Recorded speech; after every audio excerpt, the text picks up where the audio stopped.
السلام عليكم. بسم الله الرحمن الرحيم. الحمد لله رب العالمين. الصلاة والسلام على رسول الأمين وعلى آله وأصحابه أجمعين. أما بعد. يا أيها الذين آمنوا اتقوا الله حق تقاته ولا تموتن إلا وأنتم مسلمون. സഹോദരന്മാരെ സഹോദരിമാരെ, പറഞ്ഞു വന്നത് മഹാവഞ്ചകനായ ഇബ്ലീസ് ശൈത്താൻ നമ്മെ ഈ ദുനിയാവിനെ തൊട്ട് വഞ്ചിക്കാതിരിക്കട്ടെ എന്ന് അല്ലാഹു സുബ്ഹാനഹു വ തആല പരിശുദ്ധ ഖുർആനിൽ നമ്മോട് പറയുകയാണ്. മഹാവഞ്ചകനാണ് അവൻ. ശൈത്താനെ കുറിച്ച് അല്ലാഹു സുബ്ഹാനഹു വ തആല പരിശുദ്ധ ഖുർആനിൽ ആവർത്തിച്ചു പറഞ്ഞത് ഇന്ന ശൈത്താന ലിൽ ഇൻസാനി അദുവ്വൻ മുബീൻ എന്നാണ്. വ്യക്തമായ ശത്രുവാണ്. പിശാച് മനുഷ്യന്റെ വ്യക്തമായ ശത്രുവാണ്.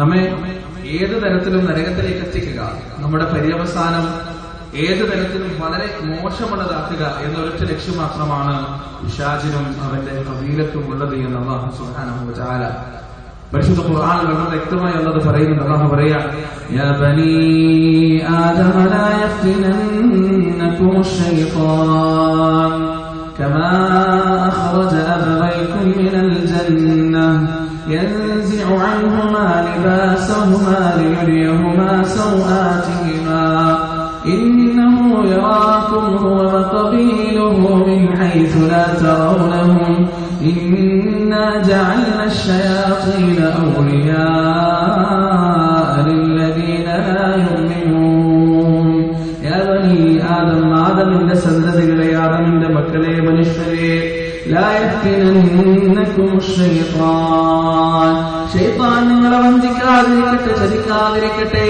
കമാ അഖ്റജ അബവൈകും മിനൽ ജന്നah നിങ്ങളുടെ മാതാപിതാക്കളെ ചതിച്ചുകൊണ്ട് അവൻ സ്വർഗ്ഗത്തിൽ നിന്ന് പുറത്താക്കിയതുപോലെ യൽജിഉ അൻഹുമാ ലിബാസുഹുമാ ലിയുരിയഹുമാ സൗആതിഹിമാ അവരുടെ നഗ്നതകൾ അവർക്ക് മുന്നിൽ വെളിവാകുമാറ് അവൻ അവരെ ചതിപ്രയോഗത്തിലൂടെ കീഴ്പ്പെടുത്തുകയുണ്ടായി. ഇന്നഹു യറാകും ഹുവ വഖബീലുഹു മിൻ ഹൈസു ലാ തറൗനഹും അവനും അവന്റെ സന്താന പരമ്പരകളും നിങ്ങളെ കണ്ടുകൊണ്ടിരിക്കുകയാണ്, നിങ്ങളെ നിരീക്ഷിച്ചുകൊണ്ടിരിക്കുകയാണ്. നിങ്ങളെ ഏതൊക്കെ തരത്തിൽ വഴിതെറ്റിക്കാൻ കഴിയുമോ ആ തരത്തിലെല്ലാം നിങ്ങളെ പ്രലോഭിപ്പിച്ചുകൊണ്ടിരിക്കുകയാണ്. അധർമ്മത്തിന്റെ വാതായനങ്ങൾ നിങ്ങളുടെ മുന്നിൽ തുറന്നിട്ടുകൊണ്ടിരിക്കുകയാണ്. വ്യഭിചാരത്തിന്റെയും വൃത്തികേടിന്റെയും ചതിയുടെയും വഞ്ചനയുടെയും അനന്തമായ സാധ്യതകൾ മനുഷ്യന്റെ മുന്നിൽ തുറന്നിട്ടുകൊണ്ട് നരകത്തിലേക്കുള്ള പാത മനുഷ്യൻ എളുപ്പമാക്കി കൊടുത്തുകൊണ്ടിരിക്കുകയാണ് ഇബ്ലീസ്. അല്ലാഹു പറയുകയാണ്, വലാ തഗുറന്നകും ബില്ലാഹിൽ ഗറൂർ. മഹാവഞ്ചകനായ ഇബ്ലീസ്, അല്ലാഹുവിനെ കുറിച്ചും ഈ ദുനിയാവിനെ തൊട്ട് നിങ്ങളെ വഞ്ചിക്കാതിരിക്കട്ടെ. ആ ഇബ്ലീസിന്റെ വഞ്ചനയെ കുറിച്ച് എപ്പോഴും ജാഗരൂകരായിരിക്കണമെന്ന് അല്ലാഹു സുബ്ഹാനഹു വ തആല പരിശുദ്ധ ഖുർആനിലൂടെ നമുക്ക് മുന്നറിയിപ്പ് നൽകുകയാണ്, പഠിപ്പിച്ചു തരികയാണ്. യഥാർത്ഥത്തിൽ മുസ്ലിം ഉമ്മത്തും അതുപോലെ തന്നെ മനുഷ്യവർഗം മുഴുവനും നശിച്ച് വല്ലാത്തൊരു കോലത്തിലേക്ക് എത്തിക്കൊണ്ടിരിക്കുന്ന അവസ്ഥയാണ് നമ്മൾ കണ്ടുകൊണ്ടിരിക്കുന്ന സഹോദരങ്ങളെ. മനുഷ്യത്വത്തിനോ കാരുണ്യത്തിനോ ധർമ്മത്തിനോ സദാചാരത്തിനോ യാതൊരു വിലയുമില്ലാത്തൊരവസ്ഥയിലേക്കാണ് ഈ സമുദായം പോയിക്കൊണ്ടിരിക്കുന്നത്. എത്ര കൊലപാതകങ്ങളാണ്, എത്ര ചതികളാണ്, എത്ര ഭാര്യമാരാണ് ഭർത്താക്കന്മാരെ വഞ്ചിച്ചുകൊണ്ടിരിക്കുന്നത്, എത്ര ഭർത്താക്കന്മാരാണ് ഭാര്യമാരെ വഞ്ചിച്ചുകൊണ്ടിരിക്കുന്നത്, എത്ര കൂട്ടുകാരാണ് പരസ്പരം വഞ്ചിച്ചുകൊണ്ടിരിക്കുന്നത്. നേരും നെറിയുമില്ലാത്ത 2 ദിവസം മുമ്പ് തിരൂര് ഭാഗത്ത് പ്രോഗ്രാമിന് പോയപ്പോ അവിടെ അടുത്ത പ്രദേശമായ താനൂര് നടന്നൊരു കൊലപാതകത്തെ കുറിച്ച് കേട്ടപ്പോ സത്യത്തിൽ ആ പരിപാടി കഴിയുന്നത് വരെ മനസ്സിൽ നിന്ന് ആ കൊലപാതകത്തിന്റെ രംഗങ്ങൾ ഇങ്ങനെ മിന്നി മറയുകയായിരുന്നു. അറിയാതെ ചിന്തിച്ചു പോയി, പഠിച്ചോനെ എങ്ങനെയാണ് കഴിയുക? ഈ കൊലപാതകം നടത്തിയ ആളുകളെ ഒന്ന് മുന്നിൽ കിട്ടിയാൽ അവരോടൊന്ന് ചോദിച്ചു നോക്കാമായിരുന്നു, എങ്ങനെയാണ് നിങ്ങൾക്കിത് സാധിച്ചത്, എങ്ങനെയാണ് നിങ്ങളെ കൊണ്ട് കഴിയുന്നത് എന്ന് അവരോടൊന്ന് ചോദിച്ചു നോക്കാമായിരുന്നു. അത്രത്തോളം അത്ഭുതപ്പെടുത്തുന്ന തരത്തിലുള്ള കുറ്റകൃത്യങ്ങളാണ് നമ്മുടെ നാട്ടിൽ നടന്നുകൊണ്ടിരിക്കുന്നത്. മദ്യപാനം ഒരു ഭാഗത്ത്, സിഗരറ്റ് വലി കൊണ്ടുള്ള ദോഷങ്ങൾ ഒരു ഭാഗത്ത്, കഞ്ചാവും മയക്കുമരുന്നും സമൂഹത്തിൽ വിതക്കുന്ന അധാർമികതകളും വൃത്തികേടുകളും ഒരു ഭാഗത്ത്. നിങ്ങൾക്കറിയോ, ഓരോ 6 സെക്കൻഡിലും ഇന്ത്യ മഹാരാജ്യത്ത് ഓരോ മനുഷ്യന്മാരും മരിച്ചുകൊണ്ടിരിക്കുക ഈ സിഗരറ്റ് വലി മൂലം. ഓരോ 6 സെക്കൻഡിലും ഓരോ മനുഷ്യന്മാര് കേരളക്കരയിൽ മാത്രം 30 ലക്ഷത്തിൽ ചില്ലാനം 30 കോടി 30 ലക്ഷത്തിൽ ചില്ലാനം ലിറ്ററാണ് ഓരോ വർഷവും കേരളത്തിലെ ജനങ്ങൾ മാത്രം കുടിച്ചു തീർക്കുന്ന മദ്യത്തിന്റെ അളവ്. ഈ മദ്യം കുടിച്ചിട്ട് ഉണ്ടാക്കുന്ന വിപത്തുകൾ ഒരുപാട്. വീടിനുള്ളിലേക്ക് കയറി ഭാര്യയെ തല്ലി, മക്കളെ തല്ലി, കൊലപാതകം നടത്തി, സ്വന്തം ഉമ്മാന്റെ കഴുത്തിലേക്ക് ഉടുമുണ്ട് മൂരിയിട്ട് ആ കഴുത്തിലിങ്ങനെ വരിഞ്ഞു മുറുക്കി ആ ഉമ്മയുടെ കണ്ണുകൾ ഇങ്ങനെ പുറത്തേക്ക് തല്ലി, ഉമ്മ കൈ ഓങ്ങിക്കൊണ്ട് കൈ കൂപ്പിക്കൊണ്ട് ജീവന് വേണ്ടി യാചിക്കുന്ന സമയത്ത് പോലും മനസ്സിലൊരു മനുഷ്യത്വത്തിന്റെ ലാഞ്ചന പോലും ഇല്ലാതെ ആ കൊലപാതകം പൂർത്തീകരിച്ചവന് പിറ്റേ ദിവസം പോലീസ് ചോദ്യം ചെയ്തപ്പോൾ അയാൾ പറഞ്ഞതറിയോ, ഞാൻ മദ്യത്തിന്റെ ലഹരിയിലായിരുന്നു എന്നാണ്.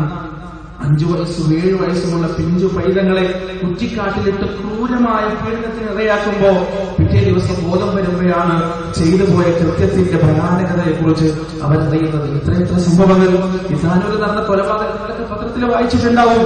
രാത്രി ഭർത്താവ് ഉറങ്ങാൻ പോകുമ്പോ ഉറക്കമരുന്ന് കലക്കി കൊടുത്തിട്ട് ഭർത്താവിനെ ഗാഠനിദ്രയിലാക്കി. എന്നിട്ട് കാമുകൻ വീട്ടിലേക്ക് വരിക. ആ ഭർത്താവിനെ ഇപ്പുറത്ത് മുറിയിൽ വെച്ചിട്ട് ഇപ്പുറത്തുനിന്ന് കാമുകയും ഭാര്യയും വിചരിക്കാം.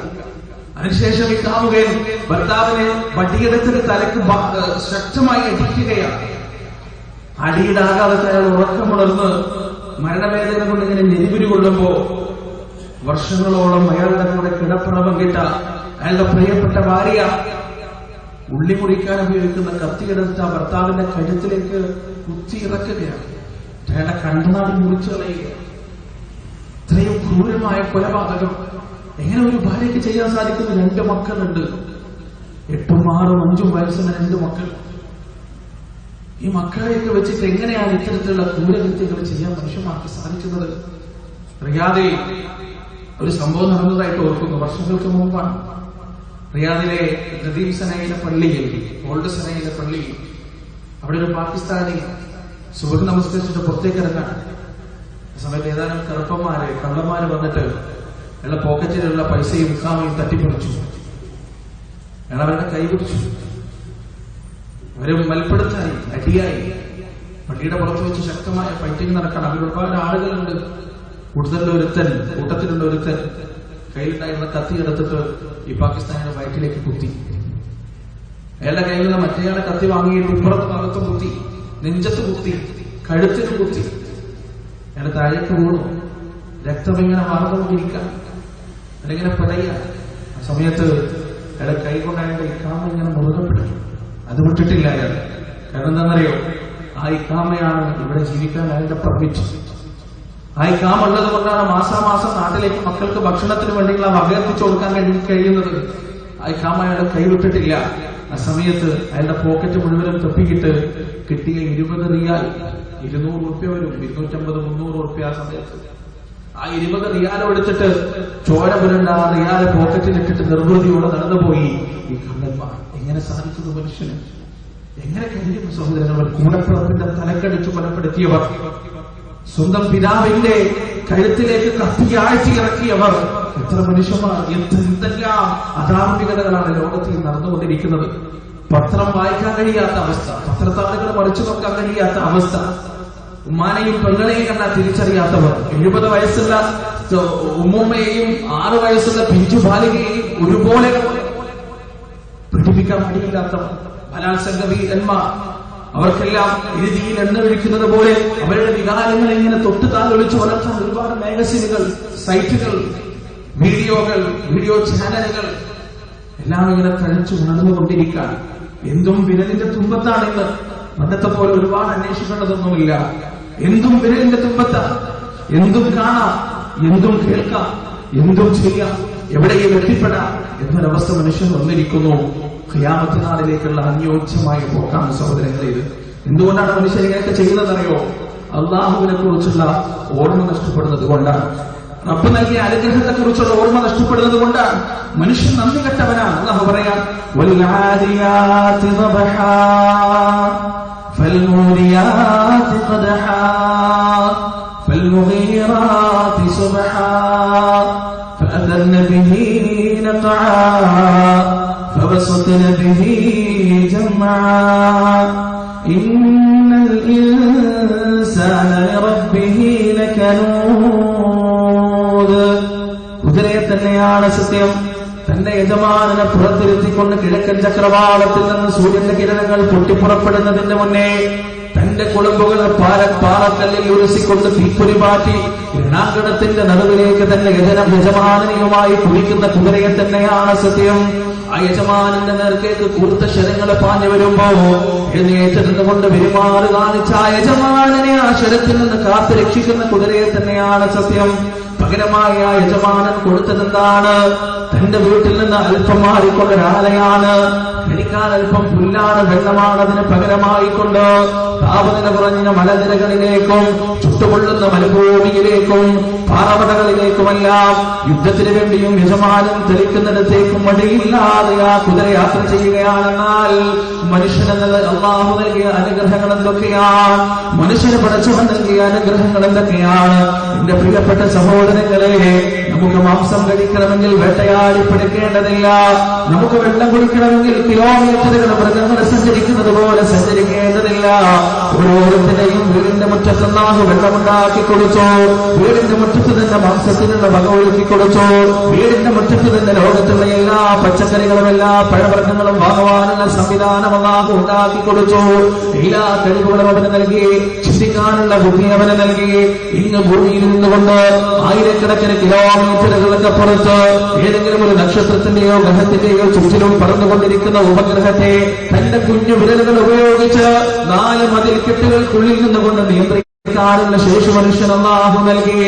ഒരു വയർ കണക്ഷൻ പോലുമില്ലാതെ കിലോമീറ്ററുകൾ അപ്പുറത്ത് നിൽക്കുന്ന മനുഷ്യനെ നേരിട്ട് കണ്ടുകൊണ്ട് സംസാരിക്കാനുള്ള സംവിധാനം കണ്ടെത്തുന്നതിനുള്ള ബുദ്ധിശക്തി അല്ലാഹു മനുഷ്യന് നൽകി. ആളുകൾ 1 മാസമെടുത്തും 2 മാസമെടുത്തും സഞ്ചരിച്ചിരുന്ന ദൂരങ്ങൾ മണിക്കൂറുകൾ ഇടവിട്ടുകൊണ്ട് പറന്നെത്താനുള്ള ആ യാത്രാ സഞ്ചാരത്തിന്റെ സംവിധാനങ്ങൾ അല്ലാഹു മനുഷ്യന് നൽകി. അല്ലാഹു പറയുകയാണ്, ഇന്നൽ ഇൻസാന ലിറബ്ബിഹി ലകനൂദ്. എന്നാൽ അറിയണേ, മനുഷ്യൻ നന്ദികെട്ടവനാണ്. മനുഷ്യൻ നന്ദികെട്ടവനാണ്. മനുഷ്യൻ നന്ദികെട്ടവനാണ്. വഇന്നഹു അലാ ദാലിക ലശഹീദ്. അവന്റെ നന്ദികേടിന് അവൻ സ്വന്തം തന്നെ സാക്ഷിയാണ്. അവന്റെ ശരീരം തന്നെ സാക്ഷിയാണ്. അവന്റെ മനസ്സാക്ഷി തന്നെ സാക്ഷിയാണ്. അവന്റെ ഹൃദയം തന്നെ സാക്ഷിയാണ്. അവൻ നന്ദികെട്ടവനാണെന്ന് അല്ലാഹു പറയുമ്പോ എന്റെ പ്രിയപ്പെട്ട സഹോദരങ്ങളെ, അതെത്രമാത്രം അനർത്ഥമാണെന്ന് സ്വന്തം ജീവിതത്തിന്റെ അകത്തളങ്ങളിലേക്കൊന്ന് നോക്കിയാ മതി. 40 വയസ്സുവരെ 50 വയസ്സുവരെ സുബഹിന്റെ ധ്വനികൾ പള്ളിയുടെ മിനാരത്തിൽ നിന്ന് കേട്ടിട്ടും ഒരു വട്ടം പോലും പള്ളിയിലേക്ക് എഴുന്നേറ്റ് പോകാത്തവരെ, 5 വക്ത് നമസ്കാരത്തിന് പള്ളിയിൽ നിന്ന് ബാങ്ക് വിളിക്കുമ്പോ കടയിൽ നിന്ന് ചോറുപാട് കച്ചവടം നടത്തുന്നവരെ, അല്ലാഹുവിന്റെ അനുഗ്രഹങ്ങൾ മുഴുവനും അനുഭവിച്ചിട്ട് ഈ നന്ദികേട് കാണിക്കുമ്പോഴൊന്നും അല്ലാഹു നമ്മെ പിടികൂടിയിട്ടില്ല. റബ്ബ് നമ്മെ ശിക്ഷിച്ചിട്ടില്ല. അല്ലാഹു നമ്മെ നശിപ്പിച്ചിട്ടില്ല. അല്ലാഹുവിന്റെ അനുഗ്രഹത്തിൽപ്പെട്ടതാണ്. 5 വക്ത് നമസ്കാരത്തിലും ഓരോ മുസ്ലിമും പ്രാർത്ഥിക്കുന്നത് എന്താണ്? റഹ്മാനിർ റഹീം. പരമകാരുണികനായ അല്ലാഹ്, കാരുണ്യവാനായ അല്ലാഹ്. അല്ലാഹുവിന്റെ അനുഗ്രഹമില്ലായിരുന്നെങ്കിൽ എന്റെ പ്രിയപ്പെട്ട സഹോദരങ്ങളെ, കാണുന്ന പച്ചപ്പെല്ലാം മൂഷരമായ മരുഭൂമിയായി മാറുമായിരുന്നു. അല്ലാഹുവിന്റെ അനുഗ്രഹമില്ലായിരുന്നെങ്കിൽ എന്റെ പ്രിയപ്പെട്ട സഹോദരങ്ങളെ, ഒഴുകുന്ന കളകളാരവ് ഒഴുക്കുന്ന പുഴകൾ മുഴുവൻ വറ്റി വരണ്ടു പോകുമായിരുന്നു.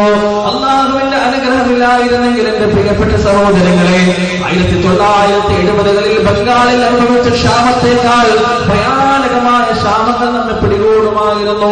അല്ലാഹുവിന്റെ അനുഗ്രഹങ്ങൾ ഓരോ നിമിഷവും അനുഭവിച്ചുകൊണ്ടിരിക്കുന്നവരാണ് നാം, ആസ്വദിച്ചുകൊണ്ടിരിക്കുന്നവരാണ്. പക്ഷേ ആ അനുഗ്രഹം നമ്മൾ ഇന്നുവരെ തിരിച്ചറിഞ്ഞിട്ടില്ല എന്നതാണ് സത്യം. എപ്പോഴാണ് തിരിച്ചറിയാം? ആ അനുഗ്രഹം ഒന്ന് നീങ്ങിപ്പോകുമ്പോഴാണ്. എപ്പോഴും റസൂൽ പ്രാർത്ഥിക്കാൻ പഠിപ്പിച്ചൊരു പ്രാർത്ഥന എന്തറിയോ? അല്ലാഹുമ്മ ഇന്നി അഊദു ബിക മിൻ ജമാലി നിഅമതിക യാ അല്ലാഹ്. അല്ലാഹുവേ, നിന്റെ അനുഗ്രഹങ്ങൾ നീങ്ങിപ്പോകുന്നതിൽ നിന്ന് നീ എന്നെ കാത്തു രക്ഷിക്കണേ എന്ന് എപ്പോഴും ദുആ ചെയ്യണമെന്ന് റസൂലുള്ളാഹി സ്വല്ലല്ലാഹു അലൈഹി വസല്ലം നമ്മെ പഠിപ്പിച്ചു തന്നിട്ടുണ്ട്. 2 കാലിൽ നിൽക്കാൻ നമുക്ക് കഴിയുന്നുണ്ടോ? സഹോദരങ്ങളെ, അള്ളാന്റെ അനുഗ്രഹമാണ്. 2 കണ്ണ് നമുക്ക് കാണുന്നുണ്ടോ? അള്ളാന്റെ അനുഗ്രഹമാണ്. 2 ചെവിയും നമുക്ക് കേൾക്കുന്നുണ്ടോ? അള്ളാന്റെ അനുഗ്രഹമാണ്. ഒന്നും നമ്മൾ ചോദിച്ചിട്ടുള്ള നൽകിയതല്ല. വർഷങ്ങൾക്ക് മുമ്പ് ഒരു വേനൽക്കാലത്ത് എറണാകുളത്ത് പോയത് ഓർമ്മയുണ്ട്. എറണാകുളത്തെ തിരക്കേറിയ പട്ടണത്തിലൂടെ ഒരു കൂട്ടുകാരന്റെ ബൈക്കിന്റെ ബാക്കിൽ ഇരുന്നിട്ട് ഇങ്ങനെ പോകുമ്പോ ഒരു സിഗ്നലിന്റെ മുന്നിൽ ഞങ്ങൾ എത്തിപ്പെട്ടു. ആ സിഗ്നൽ അപ്പൊ ചോപ്പായിരുന്നു. ആ ചുവപ്പ് സിഗ്നൽ ഇങ്ങനെ കത്തി ഒരുപാട് വണ്ടികൾ ഇങ്ങനെ ക്യൂവിൽ അതിന്റെ തൊട്ട് ഒരുപാട് പിറകിലാണ്. ആ സമയത്ത് ചുവപ്പ് കത്തിയത് കൊണ്ട് ഒരുപാട് ആളുകൾ ഇങ്ങനെ റോഡ് ക്രോസ് ചെയ്തുകൊണ്ടിരിക്കുന്നുണ്ടായിരുന്നു. കൂട്ടത്തിൽ ഒരാൾ ക്രോസ് ചെയ്യുന്നുണ്ടായിരുന്നു. അദ്ദേഹത്തിന് 2 കാലുകളുമില്ല, 2 കാലുകളും അയാൾക്കില്ല. ഒരു പ്രത്യേക ചട്ട അയാളുടെ അരയിൽ ഇങ്ങനെ വെച്ച് കെട്ടിയിട്ട് ആ ചട്ട ഇങ്ങനെ നിരക്കി അയാൾ ഇങ്ങനെ നീങ്ങാൻ. ഏപ്രിലോ മാർച്ചോ മാസമാണ്, ചുട്ടുകൊള്ളുന്ന വേനൽക്കാലം. വരാൻ പോകുന്ന വേനൽക്കാലത്തിന്റെ അവസ്ഥ എന്താണെന്ന് പടച്ചോനെ അറിയുള്ളൂ. ഇപ്രാവശ്യത്തെ തണുപ്പൊക്കെ എല്ലായിടത്തും തണുപ്പാണ്. കണ്ണൂർ ജില്ലയിലൊന്നും ഈ അടുത്ത കാലത്തൊന്നും ഇങ്ങനെ ഒരു തണുപ്പ് വന്നായിട്ട് ഓർമ്മയില്ല. ഭയങ്കര തണുപ്പാണ്. വയനാട്ടിലെ തണുപ്പ് കണ്ണൂര്. സുബ്ഹാനല്ലാഹ്, വേനൽക്കാലത്തിന്റെ അവസ്ഥ എന്താണെന്ന് കണ്ടറിയണം. അല്ലാഹു കാത്തുരക്ഷിക്കട്ടെ സഹോദരങ്ങളെ. പടച്ചോൻ അവന്റെ വെള്ളം പിടിച്ചു വെച്ചാൽ തരാൻ ആർക്കും കഴിയില്ല. അവൻ ക്ഷാമണ്ടാക്കാൻ തീരുമാനിച്ച തരാൻ ആർക്കും കഴിയില്ല സഹോദരങ്ങളെ. മഴ പെയ്യിക്കണം പടച്ചോൻ തീരുമാനിച്ച മഴ പെയ്യൂല. എത്രയോ രാജ്യങ്ങളുണ്ട് ആഫ്രിക്കൻ പ്രദേശങ്ങളിൽ. എത്രയോ രാജ്യങ്ങൾ കിലോമീറ്ററുകൾ സഞ്ചരിച്ചിട്ട് കുടിക്കാനും കുളിക്കാനും നനയ്ക്കാനുമെല്ലാം 10 ലിറ്ററും 15 ലിറ്ററും വെള്ളം ഒരു കുടുംബത്തിന് നൽകുന്ന, വെള്ളത്തിന് വേണ്ടി യുദ്ധം വരെ നടക്കുന്ന രാജ്യങ്ങളത്. നമുക്കൊന്നും അനുഗ്രഹം മനസ്സിലായിട്ടില്ല. അനുഗ്രഹത്തിന്റെ വില നമുക്കൊന്നും മനസ്സിലായിട്ടില്ല സഹോദരങ്ങളെ. അല്ലാഹു സുബ്ഹാനഹു വ തആല നമുക്ക് നൽകിയ അനുഗ്രഹം ചെറുതൊന്നുമല്ല. വേനൽക്കാലം, ഈ എറണാകുളത്തെ യാത്രയിൽ വേനൽക്കാലത്തായിരുന്നു. ചുട്ടുകൊള്ളുന്ന റോഡ്. ഈ മനുഷ്യരുണ്ടല്ലോ 2 കാലില്ലാത്ത ഇയാൾ 2 കൈ ഇങ്ങനെ, കൈക്കൊന്നും കെട്ടിയിട്ടില്ല, മറന്നുപോയതായിരിക്കും. ചുട്ടുകൊള്ളുന്ന ഈ റോഡിൽ 2 കൈയും ഇങ്ങനെ കുത്തിയിട്ട് അയാൾ ഇങ്ങനെ അപ്പുറത്തേക്ക് കടക്കാൻ ഇങ്ങനെ ശ്രമിച്ചുകൊണ്ടിരിക്കാറ്. കാരണം ഒഴുകിപ്പോയി കണ്ടപ്പോ പെട്ടെന്ന് സിഗ്നൽ ഓണാവുകയും ചെയ്തു. വണ്ടികളൊക്കെ മുന്നോട്ടെടുത്തു. അയാൾക്കൊന്നും ചെയ്യാൻ കഴിയുന്നില്ല. 2 യുവാക്കൾ, ഞങ്ങൾ ഇറങ്ങി പോകുന്നതിന് മുന്നേ 2 സന്മനസ്സുള്ള, മനുഷ്യത്വം ഭരിക്കാത്ത 2 യുവാക്കൾ വണ്ടിയിൽ നിന്ന് ഇറങ്ങിയിട്ട് ഓടിപ്പോയി ആ മനുഷ്യന്റെ 2 കൈയും പിടിച്ച് പൊക്കിയിട്ട് റോഡിന്റെ അപ്പുറത്ത് കിടത്തി. എന്നിട്ട് അയാളെ തോളത്ത് ഇങ്ങനെ തട്ടിയിട്ട് സമാധാനപ്പെട്ട് അവർ തിരിച്ച് ബൈക്കിൽ കയറിപ്പോയി. ഇപ്പോഴും മനുഷ്യത്വം ഭരിക്കാത്ത മനസ്സുകളുണ്ട്. ആ സമയത്ത് അറിയാതെ ഓർത്തുപോയി, പടച്ചോനെ നിവർന്നു നിൽക്കാനുള്ള ഈ 2 കാല് നിന്റെ ഔദാര്യമാണ്, നീ തന്ന ഔദാര്യമാണ്. ചോദിച്ചിട്ട് തന്നതല്ല, പൈസ കൊടുത്തിട്ട് തന്നതല്ല, അധ്വാനിച്ചിട്ട് നേടിയതല്ല. ഉമ്മയുടെ വയറ്റിൽ നിന്ന് പുറത്തേക്ക് വരുമ്പോ എന്റെ റബ്ബിന് ഔദാര്യമായിട്ട് തന്നതാ. ഉറങ്ങുമ്പോഴും ഉണ്ണുമ്പോഴും കുടിക്കുമ്പോഴും കിടക്കുമ്പോഴും ഇരിക്കുമ്പോഴും എല്ലാം നമ്മളിങ്ങനെ ശ്വസിച്ചുകൊണ്ടിരിക്കുകയാണ്. അല്ലാഹുവിന്റെ വായു, ഓക്സിജൻ. ഒന്ന് ശ്വാസം ഒന്ന് നിലക്കണം. ആംബുലൻസിലോ സൈറൻ വഴങ്ങിക്കൊണ്ട് ഹോസ്പിറ്റലിലേക്ക് പോകണം. ഓക്സിജൻ സിലിണ്ടർ ഇങ്ങനെ പിടിപ്പിച്ചിട്ട് 2-3 മണിക്കൂർ കഴിഞ്ഞ ബില്ലിങ്ങനെ വരും. അപ്പോഴാണ് മനസ്സിലാകുക, ഇത്രയും നാൾ പടച്ചോനെ ഓക്സിജൻ ശുദ്ധിച്ചതറിഞ്ഞിട്ടില്ല. നീ നൽകിയ ഓക്സിജൻ നീ ഇവിടെ സംവിധാനിച്ചു. മരങ്ങൾ കാർബൺ ഡൈ ഓക്സൈഡ് ശ്വസിച്ചിട്ട് ഓക്സിജൻ ഇങ്ങനെ പുറത്തേക്കൊണ്ടിരിക്കാൻ എല്ലാ സംവിധാനങ്ങളും നിന്റേതാണ്. ഇത്രയും നാളെ ഞാൻ ശ്വസിച്ചു, 5 പൈസ നിനക്ക് നൽകിയിട്ടില്ല. ആരും എന്നോട് കണക്ക് ചോദിച്ചിട്ടില്ല. എവിടെ പോയാലും എനിക്ക് ശ്വാസം കഴിക്കാം. എന്തിനാണ് നീ ഇത്ര ഓക്സിജൻ ശ്വാസം കഴിച്ചതെന്ന് ആരും എന്നോട് ഇതുവരെ ചോദിച്ചിട്ടില്ല. ഒരു വീട്ടിൽ ഞാൻ പോയിട്ട് ഇന്ന് വരെ ഇവിടുത്തെ ഓക്സിജൻ നീ ശ്വസിച്ചിട്ടില്ലേ, അതുകൊണ്ട് ഇത്ര പൈസ കണ്ട് പോയാൽ മതി എന്ന് പറഞ്ഞിട്ടില്ല. ഒരു സ്ഥാപനത്തിൽ ഞാൻ കയറിയിട്ട് ഒരു സ്ഥാപനത്തിന്റെ ഉടമയിൽ ഞാൻ ശ്വസിച്ച ഓക്സിജനോട് പണം ചോദിച്ചിട്ടില്ല. പക്ഷേ അല്ലാഹു നൽകിയ ഒരു സംവിധാനത്തിൽ തകരാറ് വന്നപ്പോ എനിക്ക് പകരമായി നൽകേണ്ട വന്നത് 1-2 മണിക്കൂർ എനിക്ക് ശ്വസിക്കാൻ ലക്ഷങ്ങളാണ്. അല്ലാഹു നൽകിയ അനുഗ്രഹമാണ് സഹോദരങ്ങളെ. പടച്ചതമ്പുരാൻ നൽകിയ അനുഗ്രഹം. അനുഗ്രഹങ്ങൾ നഷ്ടപ്പെടുമ്പോൾ മാത്രമേ അതിന്റെ വില നമുക്കറിയുകയുള്ളൂ. ക്യാൻസർ സെന്ററുകളിലേക്ക് നിങ്ങളൊന്ന് കയറി ചെല്ലണം. 2-3 റമദാനുകൾക്ക് മുമ്പെയുള്ള ഒരു റമദാനിൽ പെരുന്നാളിന്റെ നിലാവ് കണ്ടപ്പോ ആഘോഷത്തോടുകൂടി എത്തിക്കാഫിരിക്കുന്ന പള്ളിയിൽ നിന്ന് ഇറങ്ങിയിട്ട് കണ്ണൂർ ജില്ലയിലെ വാരം പ്രദേശത്തുള്ള CH സെന്ററിലേക്കാണ് ഞങ്ങൾ കുറച്ച് ആളുകൾ പോയത്. പെരുന്നാളിന്റെ സന്തോഷങ്ങൾ മനസ്സിൽ കെട്ടടങ്ങിപ്പോയി. ഒരു നിമിഷം ചിരിച്ചുകൊണ്ട് അങ്ങോട്ട് കയറി ഞങ്ങളുടെ കണ്ണുകൾ നിറഞ്ഞുപോയി. ഞങ്ങൾ അറിയാതെ കരഞ്ഞുപോയി. എന്താ ആഘോഷങ്ങളും ഋതുഭേദങ്ങളും ഓണവും പെരുന്നാളും ക്രിസ്മസും പരലോകത്തിങ്ങനെ മാറി മാറി വരുമ്പോ കട്ടിലിന് മുകളിൽ പേക്കോലങ്ങളായി ഇന്നോ നാളെയോ വരാനിരിക്കുന്ന മരണത്തെ അതിഥിയായി സ്വീകരിക്കാൻ തയ്യാറായിക്കൊണ്ടിരിക്കുന്ന കുറെ മനുഷ്യരൂപങ്ങൾ. അവർക്കും ഉണ്ടായിരുന്ന സ്വപ്നങ്ങളും പ്രതീക്ഷകളും പ്രത്യാശകളും. അവരും നമ്മെപ്പോലെ ചിന്തിച്ചവരായിരുന്നു. നാളെയെക്കുറിച്ചുള്ള ഒരുപാട് കൊട്ടാരങ്ങൾ പണിതവർ. പക്ഷേ അല്ലാഹു അവരെ പിടിച്ചപ്പോ ഒന്നും ചെയ്യാൻ അവർക്കൂടെ പറ്റിയിട്ടില്ല. അവരാ വിധിക്ക് കീഴടങ്ങുകയായിരുന്നു. റബ്ബിന്റെ മുന്നിൽ അവർ കീഴടങ്ങുകയായിരുന്നു. ഒരു കട്ടിലിന്റെ മുകളിൽ ബൈക്കെടുത്തും കാറെടുത്തും വാഹനത്തിലും ചീറിപ്പാഞ്ഞിരുന്നവർ, ഒരുപാട് ബിസിനസ്സുകളും ഒരുപാട് തിരക്കുകളും ഒരുപാട് പദ്ധതികളും നിലനിരുന്നവർ എല്ലാം മതിയാക്കി നാളെയോ മറ്റന്നാളെയോ വരാനിരിക്കുന്ന മരണത്തെ സ്വീകരിക്കാൻ അവരിന്ന് തയ്യാറായിരിക്കുന്നു. ഓരോ കട്ടിൽ നിന്ന് മറ്റൊരു കട്ടിൽ, മറ്റു കട്ടിലുകളിലേക്ക് പോകുമ്പോൾ കൈ നശിച്ചു പോയവർ, കാല് നശിച്ചു പോയവർ, സംസാരിക്കാൻ കഴിയാത്തവർ, കണ്ണില്ലാത്തവർ, ഔഷശ്വാസം വലിക്കുന്നവർ, ഓരോ രൂപത്തിലുള്ള മനുഷ്യന്മാരെ കാണുമ്പോൾ സത്യത്തിന് ഹൃദയം തകർന്നു പോയി സഹോദരങ്ങളെ. അവിടെ ഓരോ കട്ടിലിന്റെ അടുത്ത് ഞങ്ങൾ പോകുമ്പോ ഒരു യുവാവ് ഞങ്ങൾ ഇങ്ങനെ തുറിച്ചു നോക്കുകയായിരുന്നു. ഞങ്ങൾ ഓരോരുത്തരെയും അയാൾ ഇങ്ങനെ തുറിച്ചു നോക്കുകയാണ്. അവസാനം ഞങ്ങൾ അയാളുടെ അടുത്തേക്ക് പോയി. മെലിഞ്ഞുണങ്ങിയിരിക്കുന്നു, വാരിയെല്ലുകൾ ഇങ്ങനെ കൈകൊണ്ട് എണ്ണിയെടുക്കാം, കണ്ണുകൾ ഇങ്ങനെ കുഴിഞ്ഞിട്ടുണ്ട്, പല്ലുകൾ ഉന്തിയിട്ടുണ്ട്, നല്ല നിറമുണ്ട്, രോമങ്ങളെല്ലാം കുഴിഞ്ഞു പോയിട്ടുണ്ട്, വയറിങ്ങനെ ഒട്ടിയിട്ടുണ്ട്, കാലുകളും പെൻസിൽ പോലെ മാത്രമേ ഉള്ളൂ, സംസാരിക്കാൻ കഴിയുന്നില്ല. അയാൾ കുറച്ച് വാക്കുകൾ പറഞ്ഞു. ആ വാക്കുകൾ എന്താ അറിയോ? ഭയങ്കര വിശപ്പാണ് മക്കളെ, ഭയങ്കര വിശപ്പാണ്, പക്ഷെ ഒരു ഒറ്റന്നം തിന്നാൻ കഴിയില്ല, തൊണ്ടക്ക് ക്യാൻസറാണ്. ഒരു ഒറ്റന്നം മറക്കാൻ കഴിയില്ല, തൊണ്ടക്ക് ക്യാൻസറാണ്. അതൊന്നുമല്ല, ഞാൻ മരിക്കുന്നുള്ള കാര്യത്തിൽ എനിക്ക് فوقاهم الله شر ذلك اليوم ولقاهم نظرة وسرورا. അവരാ ദാനം ചെയ്തതിന് നിമിത്തം, അവരെ പേടിച്ചതിന് നിമിത്തം ആ ദിവസത്തിന്റെ എല്ലാ തരത്തിലുള്ള ബുദ്ധിമുട്ടുകളിൽ നിന്നും അവരെ അള്ളാഹു മാറ്റിയിരിക്കുകയാണ്, അവരെ അള്ളാഹു സംരക്ഷിച്ചിരിക്കുകയാണ്. നാളെ മഹ്ശറയിൽ ചില മുഖങ്ങളെ കുറിച്ചുള്ള പരിചയപ്പെടുത്തുന്ന ആ മുഖങ്ങളുടെ പ്രത്യേകത എന്താണ്? യൗമ തബിയദ്ദു വജൂഹു വതസ്വദ്ദു വജൂഹ് ഫഅമ്മ الذين اسودت وجوههم أكفرتم بعد إيمانكم فذوقوا العذاب بما كنتم تكفرون. ഒരു ജാനമുകളിൽ സൂര്യൻ ഇങ്ങനെ കത്തിച്ചൊലിക്കുന്ന ദിവസമാണ്. ഉമ്മയും ബാപ്പയും പരസ്പരം മൈൻഡ് ചെയ്യാത്ത ദിവസമാണ്. മക്കളും ഉമ്മ ബാപ്പമാരും പരസ്പരം പരിഗണിക്കാത്തൊരു ദിവസമാണ്.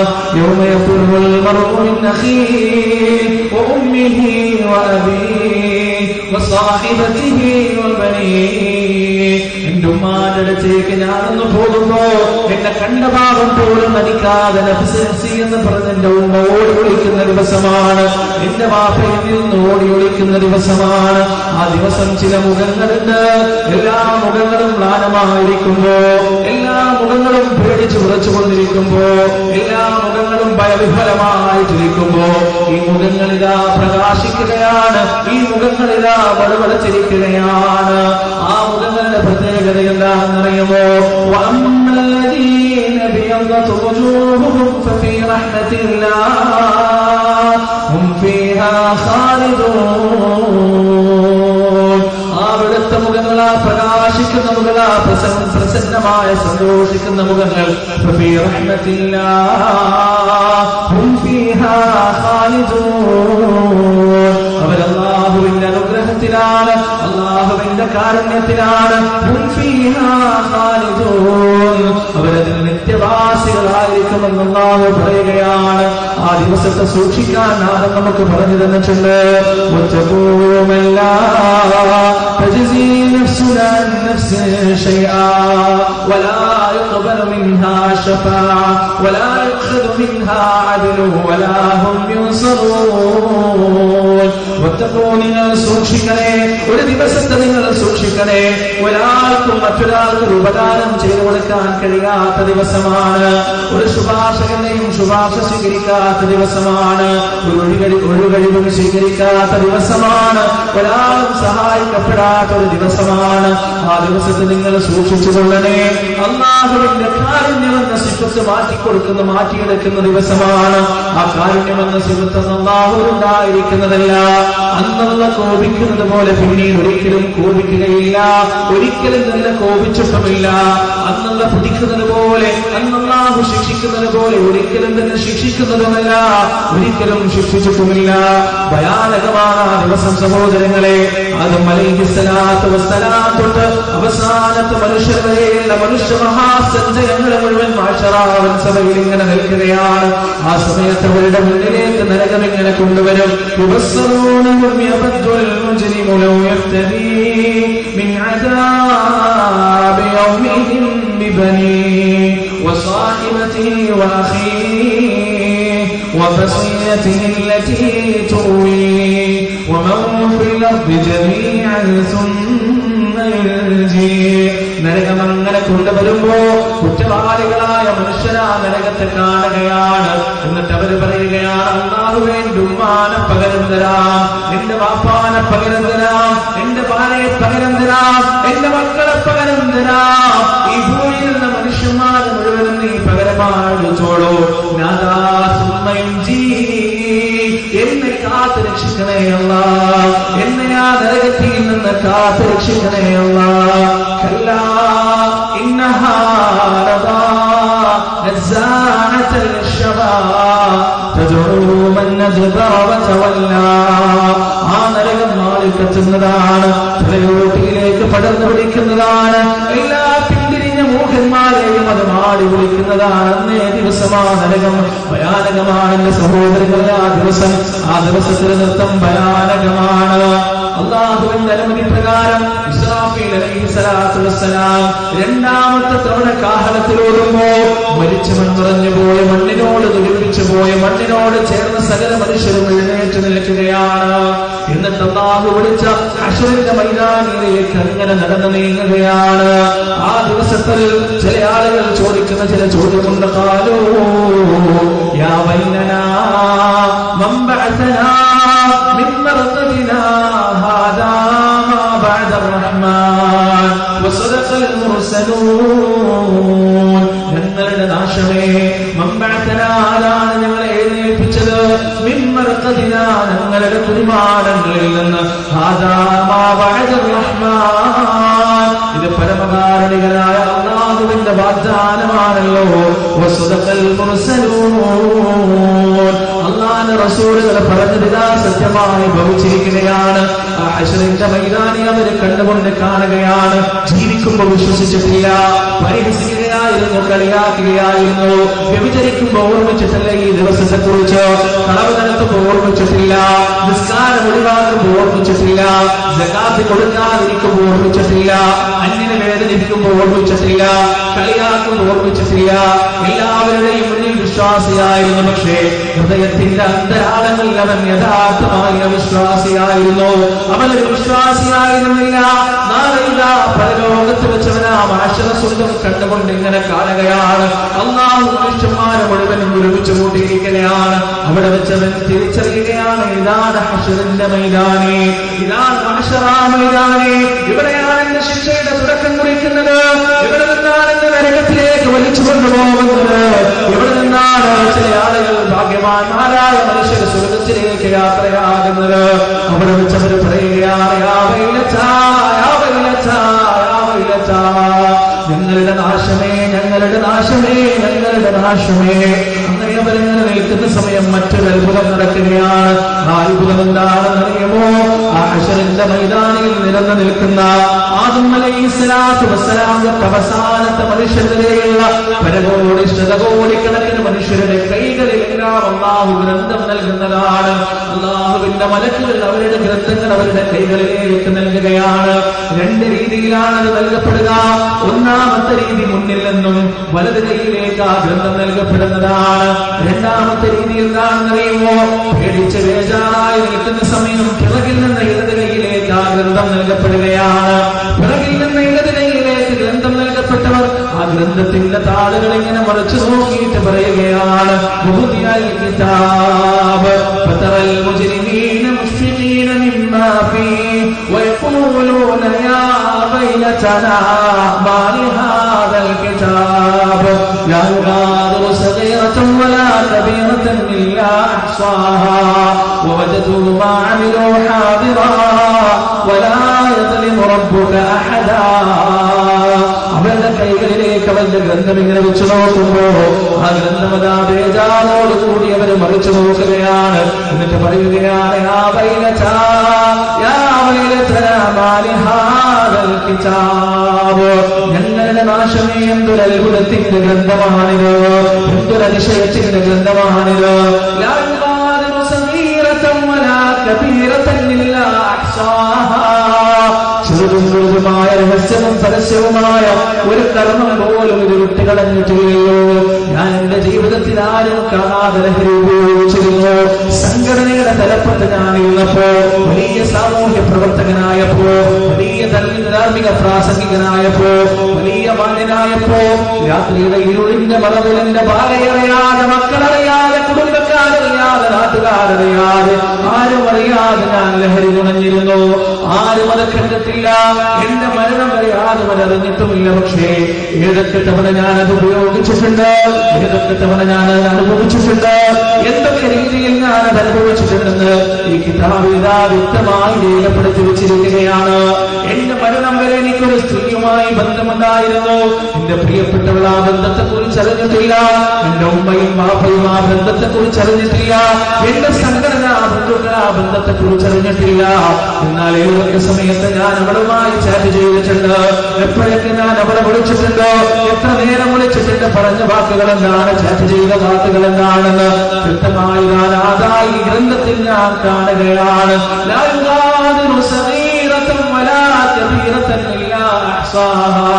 ചെറുതും വലുതുമായ എല്ലാ കാര്യങ്ങളും ഞാനിതാ കാണുകയാണ്. എന്റെ കർമ്മങ്ങളെ ഞാൻ എന്റെ കണ്ണുകൊണ്ട് കാണുകയാണ്. ഒന്നും തന്നെ അത് വിട്ടുകളഞ്ഞിട്ടില്ല. എന്റെ നാശമേ, എന്റെ വ്യഭിചാരമിതാ എന്റെ മുന്നിൽ വന്നു നിൽക്കുകയാണ്. എന്റെ വഞ്ചനയിതാ എന്റെ മുന്നിൽ വന്നു നിൽക്കുകയാണ്. എന്റെ കള്ളത്തരങ്ങളിതാ എന്റെ മുന്നിൽ വന്നു നിൽക്കുകയാണ്. എന്റെ അധാർമികമായ ജീവിതമിതാ എന്റെ മുന്നിൽ വന്നു നിൽക്കുകയാണ്. അന്നൊരാളും അനീതി ചെയ്യപ്പെടുകയില്ല, ഒരാളും തന്നെ അന്യായമായി ശിക്ഷിക്കപ്പെടുകയില്ല. നീതിയോടുകൂടി ഓരോ മനുഷ്യന്റെയും കർമ്മങ്ങൾ അവനവനെ കാണിച്ചു കൊടുത്തിട്ട് മാത്രമാണ് അല്ലാഹു ശിക്ഷിക്കുക. ഈ ഗ്രന്ഥമെന്ന് നൽകപ്പെടുമ്പോൾ ഈ മനുഷ്യൻ പറയുകയാണ്,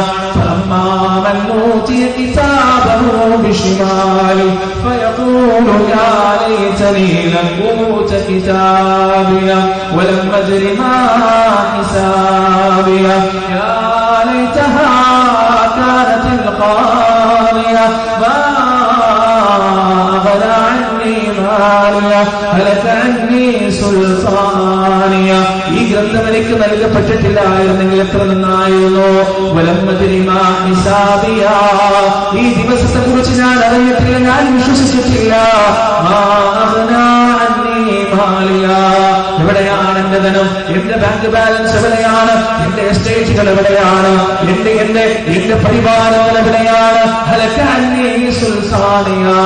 എന്റെ അധികാരത്തിന്റെ ദണ്ഡെവിടെയാണ്, സിംഹാസനം എവിടെയാണ്, സാമ്രാജ്യം എവിടെയാണ്, എല്ലാം നശിച്ചിരിക്കുകയാണ്, എല്ലാം നഷ്ടപ്പെട്ടിരിക്കുകയാണ്. ആ മനുഷ്യൻ നിലവിൽ മനുഷ്യരയിൽ അങ്ങോട്ടും ഇങ്ങോട്ടും ഓടുമെന്നാണ്. എന്നാൽ ചില ആളുകളുടെ സഹോദരങ്ങളെ, ആ മനുഷ്യരുടെ ഗ്രന്ഥങ്ങൾ അവർക്ക് നൽകപ്പെട്ടത് അവരുടെ വലതുകൈയിലേക്കാണ്, അവരുടെ മുന്നിൽ നിന്നാണ് ആ ഗ്രന്ഥങ്ങൾ നൽകപ്പെട്ടത്. ആ മനുഷ്യരുടെ പ്രത്യേകത എന്താണെന്ന് അറിയുമോ? ആ ഗ്രന്ഥത്തിന്റെ ഒരു താളിൽ നിന്ന് മറ്റു താളിലേക്ക് വഹിക്കുമ്പോൾ അവരുടെ മുഖത്തിന്റെ പ്രസന്നതയതാ കൂടി വരികയാണ്, അവരുടെ സന്തോഷമതാ കൂടി വരികയാണ്. അവർ ചെയ്ത പ്രവർത്തനങ്ങളെല്ലാം ആ ഗ്രന്ഥത്തിൽ വളരെ വ്യക്തമായി രേഖപ്പെടുത്തി വെച്ചിട്ടുണ്ട്.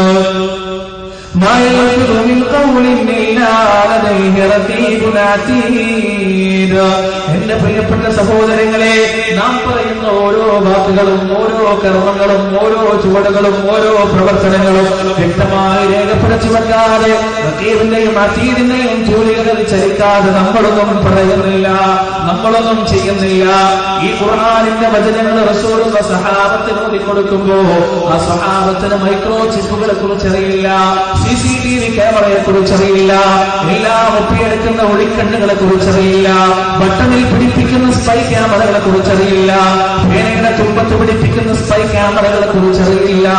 എങ്കിലും റസൂലിന്റെ നാവിൽ നിന്ന് ഖുർആനിന്റെ വചനങ്ങൾ ഉയർന്നു വീണപ്പോ അവരിതാ ആമന്നാ, ഞങ്ങളിതാ വിശ്വസിച്ചിരിക്കുകയാണ്. എന്നാൽ എന്റെ പ്രിയപ്പെട്ട സഹോദരങ്ങളെ, നമുക്കറിയാം 24 മണിക്കൂറും ഓരോ ആട്ടവും മനക്കവും ഒപ്പിയെടുക്കുന്ന CCTV ക്യാമറയെ കുറിച്ച് നമുക്കറിയാം. നാം പോലും അറിയാതെ നമ്മുടെ ചലനങ്ങൾ മുഴുവൻ റെക്കോർഡ് ചെയ്യാൻ കെൽപ്പുള്ള സ്പൈ ക്യാമറകളെ കുറിച്ച് നമുക്കറിയാം. ആയിരക്കണക്കിന് ജീവികൾ സ്റ്റോർ ചെയ്യാൻ കപ്പാസിറ്റിയുള്ള മൈക്രോ ചിപ്പുകളെ കുറിച്ച് നമുക്കറിയാം.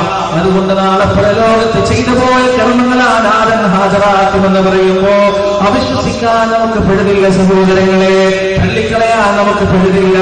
ഇത് യുക്തിക്ക് നിരക്കാത്തതാണെന്ന് പറയാൻ നമുക്ക് പെടുന്നില്ല, ഇത് യുക്തി കൊണ്ട് വിശ്വസിക്കാൻ കഴിയാത്തതാണെന്ന് പറയാൻ നമുക്ക് പെടുന്നില്ല. കാരണം നമ്മുടെ യുക്തികൾ അല്ലാഹു കാണിച്ചു തന്നതാണ്.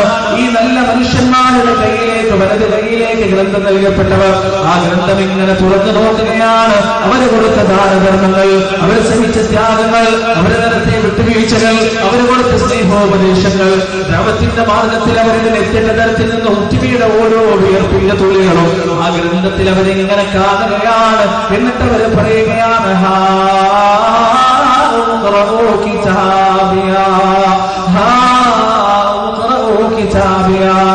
ആശ്വാസത്തിന്റെ വചനമാണ്, സമാധാനത്തിന്റെ വചനമാണ്, രോമാഞ്ചത്തിന്റെ വചനമാണ്, സന്തോഷത്തിന്റെ വചനമാണ്. അവർ പറയുകയാണ് എന്റെ ഗ്രന്ഥമൊന്ന് നിങ്ങൾ വായിച്ചു നോക്കണേ, എന്റെ കിതാബൊന്ന് നിങ്ങൾ വായിച്ചു നോക്കണേ.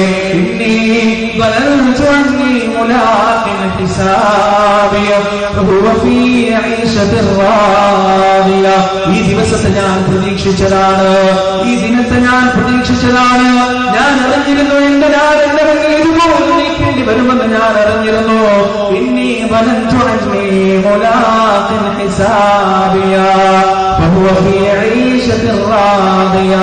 അല്ലാഹു പറയുകയാണ്, തൃപ്തമായ ഒരു ജീവിതത്തിലായിരിക്കുമെന്ന്, ഉന്നതമായ സ്വർഗ്ഗത്തോപ്പുകളിലായിരിക്കുമവൻ. അവൻ കേൾക്കുന്ന വാക്കുകൾ സലാമൻ സലാമാ വഅസ്ഹാബുൽ യമീൻ മാ അസ്ഹാബുൽ യമീൻ ഫീ സിദ്രിൻ മഖ്ദൂദ് വതൽഹിൻ മംദൂദ് വദില്ലിൻ മംദൂദ് വമാഇൻ മസ്കൂബ് വഫാകിഹത്തിൻ കസീറ ലാ മഖ്തൂഅത്തിൻ വലാ മംനൂഅ വഫുർശിൻ മർഫൂഅ ഇന്നാ അൻശഅനാഹുന്ന ഇൻശാഅ ഫജഅൽനാഹുന്ന അബ്കാറാ.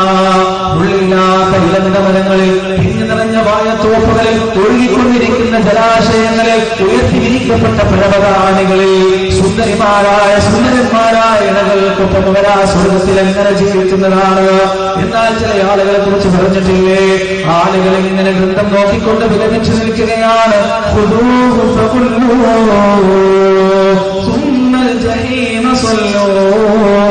ثم في سلسلة ذرعها 70 ذراعا فاسلكوه. അവരിങ്ങനെ വേദനിച്ചുകൊണ്ടിരിക്കുമ്പോ അല്ലാഹുവിന്റെ സവാരിയാക്കളായ മലക്കുകൾ അവരെ ചങ്ങലയിൽ വലിച്ചുകൊണ്ട് നരകത്തിലേക്ക് കൊണ്ടുപോകുമെന്ന് പരിശുദ്ധ ഖുർആൻ. ആ ഹശറിന്റെ മൈതാനി വല്ലാത്ത അത്ഭുതത്തിന്റെ മൈതാനിയാണ്. വഇന്നാ ലജാഇലൂന മാ അലൈഹാ സഈദൻ ജുറുസാ. വെളുവെളുത്ത മണൽപ്പരപ്പ് മാത്രമുള്ള, ഒരു ചെടി പോലുമില്ലാത്ത, ഒരു വെള്ളത്തുരുത്ത് പോലുമില്ലാത്ത, ഒരു മരം പോലുമില്ലാത്ത, വരന്നുണങ്ങിയ മരുഭൂമി പോലെ വിശാലമായ ആ ഹശറിന്റെ മൈതാനി. ആ ഹശറിന്റെ മൈതാനിയിൽ മനുഷ്യവംശം മുഴുവൻ അനന്തമായി കാത്തു നിൽക്കുകയാണ്, വിചാരണയ്ക്ക് വേണ്ടി കാത്തു നിൽക്കുകയാണ്. എന്നാൽ സഹോദരങ്ങളെ, അല്ലാഹു വിചാരണയ്ക്ക് വരുന്നില്ല. നാഥൻ ഏറ്റവും കോപിച്ച ദിവസമാണ്, അല്ലാഹു ഏറ്റവും ദേഷ്യപ്പെട്ട ദിവസമാണ്. അവസാനം മനുഷ്യന്മാര് മുഴുവൻ ആദം അലൈഹിസ്സലാത്തു വസ്സലാമിന്റെ അടുത്തേക്ക് പോകുകയാണ്. എന്നിട്ട് ആദം അലൈഹിസ്സലാത്തു വസ്സലാമിനോട് പറയുകയാണ്, ഞങ്ങളുടെ പിതാവേ, അല്ലാഹുവിനോടങ്ങ് ശുപാർശ ചെയ്യണമേ, അല്ലാഹുവിനോടങ്ങ് സംസാരിക്കണമേ. ഈ ഹശറിന്റെ മൈതാനിയിലുള്ള അനിശ്ചിതമായ നൃത്തമൊന്നും ഒഴിവാക്കിയിട്ട് നരകത്തിലേക്കോ സ്വർഗത്തിലേക്കോ മനുഷ്യന്മാരെ പറഞ്ഞയക്കാനെന്ന് താങ്കൾ രക്ഷിതാവിനോട് പ്രാർത്ഥിക്കണമേ. അവിടെ വെച്ച് ആദം അലൈഹിസ്സലാത്തു വസ്സലാം പറയുകയാണ്, ഞാൻ എന്റെ സ്വന്തത്തെ കുറിച്ച് ഭയപ്പെട്ടിരിക്കുന്നു. അല്ലാഹുവിന് നിരക്കാത്തൊരു കാര്യം ഞാൻ എന്റെ ജീവിതത്തിൽ ചെയ്തു പോയിട്ടുണ്ട്. അതുകൊണ്ട് പറയാൻ എനിക്ക് ധൈര്യമില്ല, പറയാൻ എന്റെ മനസ്സെന്നെ സമ്മതിക്കുന്നില്ല. അവിടെ മനുഷ്യവംശം മുഴുവൻ ഇബ്രാഹിം നബി അലൈഹിസ്സലാത്തു വസ്സലാമിന്റെ അടുത്തേക്ക് വരികയാണ്. എന്റെ പ്രിയപ്പെട്ട മകന് വേണ്ടി നടത്തിയ പ്രാർത്ഥന നബി പറയുകയാണ്, എന്നെ കൊണ്ട് കഴിയില്ല എന്ന് പറയുകയാണ്. അവിടെ നിന്നോട്ട് ഓരോ പ്രവാചകന്മാരുടെയും അടുത്തേക്ക് മനുഷ്യ സഞ്ചയം പോവുകയാണ്. ഇബ്രാഹിം അലൈഹിസ്സലാത്തു വസ്സലാമിന്റെ അടുത്തേക്ക് പോകുകയാണ്. ഞാൻ എന്റെ ജീവിതത്തിൽ 3 കളവ് പറഞ്ഞു പോയിട്ടുണ്ട്, അതുകൊണ്ട് അല്ലാഹുവോട് സംസാരിക്കാൻ ഇന്നെന്റെ ധൈര്യം എനിക്ക് സമ്മതിക്കുന്നില്ല. മൂസാ നബിയുടെ അടുത്തേക്ക് പോകുകയാണ്, അദ്ദേഹവും കൈയൊഴിയുകയാണ്. ഈസാ അലൈഹിസ്സലാത്തു വസ്സലാമിന്റെ അടുത്തേക്ക് പോകുകയാണ്. അവിടെ വെച്ച് ഈസാ ഇബ്നു മറിയം പറയുകയാണ്, നിങ്ങൾ അവസാനത്തെ പ്രവാചകൻ മുഹമ്മദ് റസൂലുള്ളാഹിനെ വെച്ചൊന്ന് പോയി നോക്കണേ, ഒരുപക്ഷെ നിങ്ങൾക്ക് പറയുന്ന കാര്യം അദ്ദേഹത്തിന് സാധിച്ചേക്കാം. അങ്ങനെ മനുഷ്യവംശം മുഴുവൻ മുഹമ്മദ് റസൂലുള്ളാഹി സ്വല്ലല്ലാഹു അലൈഹി വസല്ലമയുടെ മുന്നിലേക്ക് വരികയാണ്. എന്നിട്ട് പ്രവാചകനോട് പറയുകയാണ്, ഖാതമുൻ നബിയീൻ, അവസാനത്തെ പ്രവാചകരെ അല്ലാഹുവിന്റെ മുന്നിൽ ശുപാർശ ചെയ്യണമേ, റബ്ബിനോട് ദുആ ചെയ്യണമേ എന്ന് പറയുമ്പോ റസൂലുള്ളാഹി സ്വല്ലല്ലാഹു അലൈഹി വസല്ലമ ആ ഹശ്റിന്റെ മൈതാനിയിലെ വെളുത്ത മണലിലേക്ക് സുജൂദിലേക്ക് വീഴുകയാണ്, സുജൂദിനായി കൊണ്ടുപോവുകയാണ്. റസൂൽ പറയുന്നു, അന്ന് പറയേണ്ട, അന്ന് പ്രാർത്ഥിക്കേണ്ട പ്രാർത്ഥന എന്താണെന്ന് ഇപ്പൊ എനിക്കറിയില്ല. നാളെ മഹ്ശറിൽ ഞാൻ സുജൂദിലായിരിക്കുമ്പോ എന്റെ രക്ഷിതാവ് എനിക്ക് തോന്നിപ്പിച്ചു തരുന്നതാണ്. ആ പ്രാർത്ഥനകളെല്ലാം ഞാൻ പ്രാർത്ഥിക്കുന്നതാണ്. അങ്ങനെ പ്രവാചകൻ ഇങ്ങനെ പ്രാർത്ഥിച്ചുകൊണ്ടിരിക്കുമ്പോ അല്ലാഹു റസൂലിനോട് ചോദിക്കുകയാണ്, എന്താണ് പ്രവാചകരെ താങ്കളുടെ ആവശ്യം, എന്താണ് നബിയെ താങ്കളുടെ ആവശ്യം എന്ന് പറയുമ്പോ റസൂൽ പറയുകയാണ്, ഇതാ നിന്റെ അടിമകൾ നിന്നെ കാത്തിരിക്കുകയാണ്, വിചാരണയ്ക്ക് വേണ്ടി കാത്തിരിക്കുകയാണ്. റബ്ബേ, അവരുടെ കാര്യത്തിൽ ഒരു തീർപ്പ് കൽപ്പിക്കണേ എന്ന് റസൂൽ പ്രാർത്ഥിക്കുമ്പോ ربك والملك صفا صفا وجيء يومئذ بجهنم يومئذ يتذكر الإنسان وأنى له الذكرى يقول يا ليتني قدمت لحياتي فيومئذ لا يعذب عذابه أحد ولا يوثق وثاقه أحد.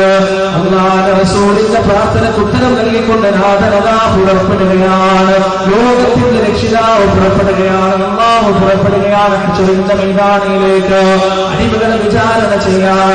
ഇന്നല്ലാഹ സരീഉൽ ഹിസാബ്, അല്ലാഹു എളുപ്പത്തിൽ കണക്ക് നോക്കുന്നവനാണ്, അതിശീഘ്രം കണക്ക് നോക്കുന്നവനാണ്. അന്ന് ചില ആളുകളുടെ വിചാരണയെ കുറിച്ച് റസൂൽ നമുക്ക് പഠിപ്പിച്ചു തന്നിട്ടുണ്ട്. ചില ആളുകളെ അല്ലാഹു സമീപത്തേക്ക് വിളിക്കുകയാണ്. അന്നുമാരും അല്ലാഹുവിനെ കാണില്ല സഹോദരങ്ങളെ, മറക്കപ്പുറത്ത് നിന്നുകൊണ്ടാണ് അല്ലാഹു സംസാരിക്കുക.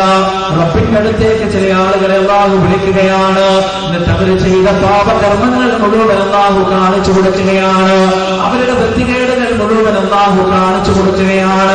ഈ മനുഷ്യനിതാ ആലിനെ പോലെ വിറക്കുകയാണ്, പേടിച്ചുകൊണ്ട് നരകശിക്ഷയെ ഭയന്നുകൊണ്ട് ആലിനെ പോലെ വിറക്കുന്ന ഈ മനുഷ്യനോട് അല്ലാഹു സമാധാനത്തിന്റെ വചനം പറയുകയാണ്, എന്റെ പ്രിയപ്പെട്ട അടിമേ, നീ ഭയപ്പെടേണ്ടതില്ല, ദുഃഖിക്കേണ്ടതില്ല. കാരണം ഓരോ പ്രാവശ്യവും നീ പാപകർമ്മങ്ങൾ ചെയ്തപ്പോ, ഓരോ പ്രാവശ്യവും നീ തെറ്റുകൾ ചെയ്തപ്പോ അറിയാതെ നിന്റെ മനസ്സ് പിടച്ചിരുന്നു, അറിയാതെ നിന്റെ കൈകൾ ഉയർന്നിരുന്നു, അറിയാതെ നിന്റെ കണ്ണുകൾ നിറഞ്ഞിരുന്നു, അറിയാതെ നീ എന്റെ മുന്നിൽ ഇസ്തിഗ്ഫാർ നടത്തിയിരുന്നു, നീ എന്നോട് പാപമോചനം തേടിയിരുന്നു. അതുകൊണ്ട് നിന്റെ ഈ തെറ്റുകൾ ഞാൻ മാത്രമേ അറിയുകയുള്ളൂ, അത് നീ ഒരിക്കലും ആരും അറിയാൻ പോകുന്നില്ല. അല്ലാഹുവിന്റെ ഏറ്റവും വലിയ അനുഗ്രഹമാണത്. നാം ചെയ്യുന്ന ഓരോ തെറ്റുകളും അല്ലാഹു മറച്ചു വെക്കുകയാണ്. എന്റെ പ്രിയപ്പെട്ട സഹോദരന്മാരെ, ചില കാര്യങ്ങൾ മുഴുവനും പരസ്യമായാൽ തല ഉയർത്തി നടക്കാൻ പറ്റിയ ആരാണ് ഈ ഭൂമി ലോകത്തുള്ളത്? അല്ലാഹു നമുക്ക് മറച്ചു തരികയാണ്. അവനോട് മാസികത്ത് കാണിക്കുമ്പോൾ ആദ്യം നമുക്ക് മറ നൽകുകയാണ്, സുഖത്ത് നൽകുകയാണ്. പശ്ചാത്തപിച്ചവർക്ക് മാശറയിൽ വെച്ച് ആ മറ നൽകുമെന്ന് അല്ലാഹു പറഞ്ഞു. മഹാനായ ഇബ്രാഹിം അലൈഹിസ്സലാത്തു വസ്സലാം കരഞ്ഞുകൊണ്ട് പ്രാർത്ഥിച്ചൊരു പ്രാർത്ഥനയുണ്ട്. എന്താണെന്നറിയുമോ? റബ്ബനാ ലാ തുഖ്സിനാ യൗമൽ ഖിയാമ, അല്ലാഹുവേ അന്ത്യനാളിൽ നീ എന്നെ അപമാനിക്കരുതേ റബ്ബേ, എന്നെ നീ നാണം കെടുത്തരുതേ റബ്ബേ, എന്റെ രഹസ്യങ്ങളും ന്യൂനതകളും അപാരപൂർവം വരുന്ന മനുഷ്യ സഞ്ചയത്തിന്റെ മുന്നിൽ നീ പറഞ്ഞു കൊടുക്കരുതേ നാഥ. ഇബ്രാഹിം അലൈഹിസ്സലാത്തു വസ്സലാമിന്റെ പ്രാർത്ഥനയാണ്. ഖിയാമത്ത് നാൾ വരെയുള്ള മുസ്ലിം ജനത മുഴുവനും പ്രാർത്ഥിക്കേണ്ട പ്രാർത്ഥനയാണ്. അല്ലാഹുവേ, ഖിയാമത്ത് നാളിൽ ഞങ്ങളെ നീ അപമാനിക്കരുതേ നാഥ, ഞങ്ങളെ നീ അപമതിക്കരുതേ നാഥ. ചില ആളുകൾ പശ്ചാത്തപിച്ച മനുഷ്യന്മാരെ അല്ലാഹു അപമാനിക്കില്ല, അവരുടെ തെറ്റുകൾ മുഴുവൻ അല്ലാഹു മറച്ചു വെക്കുന്നതാണ്. എന്നിട്ട് അവരോട് പറയുന്നതാണ്, നിങ്ങൾക്ക് സ്വർഗ്ഗത്തിലേക്ക് പോകാം.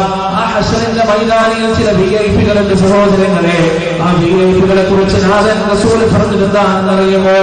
ആളുകൾ മുഴുവൻ വിചാരണയ്ക്ക് വേണ്ടി കാത്തു നിൽക്കുമ്പോ, ആളുകൾ മുഴുവൻ ഹശ്റിന്റെ മൈതാനിയിൽ ഹിസാബിന് വേണ്ടി കാത്തു നിൽക്കുന്ന സമയത്ത് ഈ മനുഷ്യന്മാരതാ മനുഷ്യ സഞ്ചയത്തിന്റെ നടുവിലൂടെ അങ്ങനെ നടന്നു പോവുകയാണ്.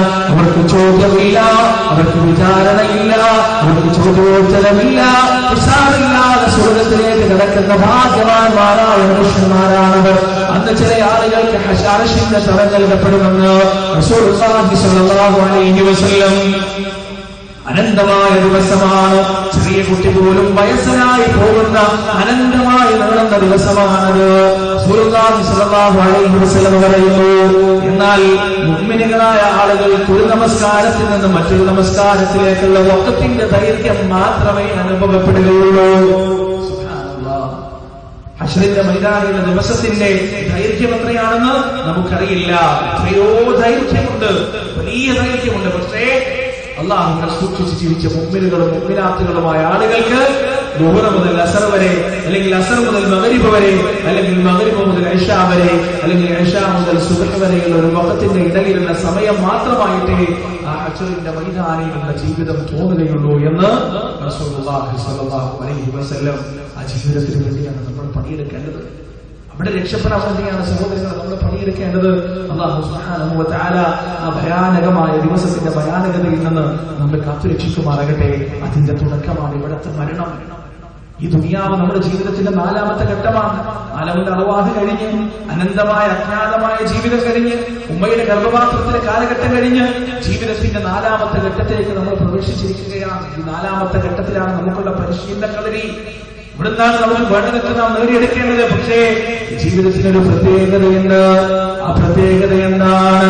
വമാ തദ്രീ നഫ്സും മാദാ തക്സിബു ഗദാ വമാ തദ്രീ നഫ്സും ബിഅയ്യി അർദിൻ തമൂത്. ഇരുന്ന ഇരിപ്പിൽ നിന്ന് എത്ര ആൾ എഴുന്നേൽക്കുമെന്നറിയില്ല. ഇട്ട വസ്ത്രം എത്ര പേര് സ്വന്തം കൈകൊണ്ട് ഓടുമെന്നറിയില്ല. വാഹനം സ്റ്റാർട്ട് ചെയ്യുമ്പോൾ എത്ര ആളുകൾ ആ വാഹനം സ്വന്തം കൈകൊണ്ട് ഓഫ് ചെയ്യുമെന്നറിയില്ല. ഭാര്യയോട് യാത്ര പറഞ്ഞു വരുമ്പോ തിരിച്ചാ വീട്ടിലേക്ക് എത്ര പേര് തിരിച്ചു പോകുമെന്നറിയില്ല. വിളമ്പി വെച്ച ഭക്ഷണം എത്ര പേര് കഴിക്കുമെന്നറിയില്ല. വാങ്ങിച്ചു വെച്ച മരുന്നുകൾ എത്ര പേര് കഴിക്കുമെന്നറിയില്ല. തീരുമാനിച്ചു വെച്ച പരിപാടികളിൽ എത്ര പേര് പങ്കെടുക്കുമെന്നറിയില്ല. നാളെ എന്ത് സംഭവിക്കുമെന്ന് പറയാൻ നമുക്ക് സാധ്യമല്ല. ഈ നാടിനെന്ത് സംഭവിക്കും? ഈ പ്രദേശത്തിന് എന്ത് സംഭവിക്കും? ഈ കുനി പ്രദേശത്തിന് എന്താണ് സംഭവിക്കുക? ഇവിടെയുള്ള ജനങ്ങൾക്ക് എന്താണ് സംഭവിക്കുക? ഈ നാടിനെന്താണ് നാളെ പറയാൻ ഒരാൾക്കും സാധ്യമല്ല. ഉരുൾപൊട്ടലിൽ വയനാട് പ്രദേശത്ത് 25 ഏക്കറോളം സ്ഥലമില്ലാതായിട്ടുണ്ട്. 25 ഏക്കറോളം സ്ഥലം ഒരു കാലത്ത് ഒരുപാട് മനുഷ്യരുടെ ഉപജീവനമായിരുന്ന, ഒരുപാട് തൊഴിലാളികളുടെ പണിയെടുത്ത, ഒരു മനുഷ്യന്റെ ഉപജീവനമാർഗമായിരുന്ന 25 ഏക്കറോളം സ്ഥലം ഒരു കാലത്ത് അവിടെ തോട്ടമുണ്ടായിരുന്നു പറഞ്ഞാൽ വിശ്വസിക്കാൻ പോലും പ്രയാസമുള്ള ആ രൂപത്തിലേക്കായി മാറിയിട്ടുണ്ട്.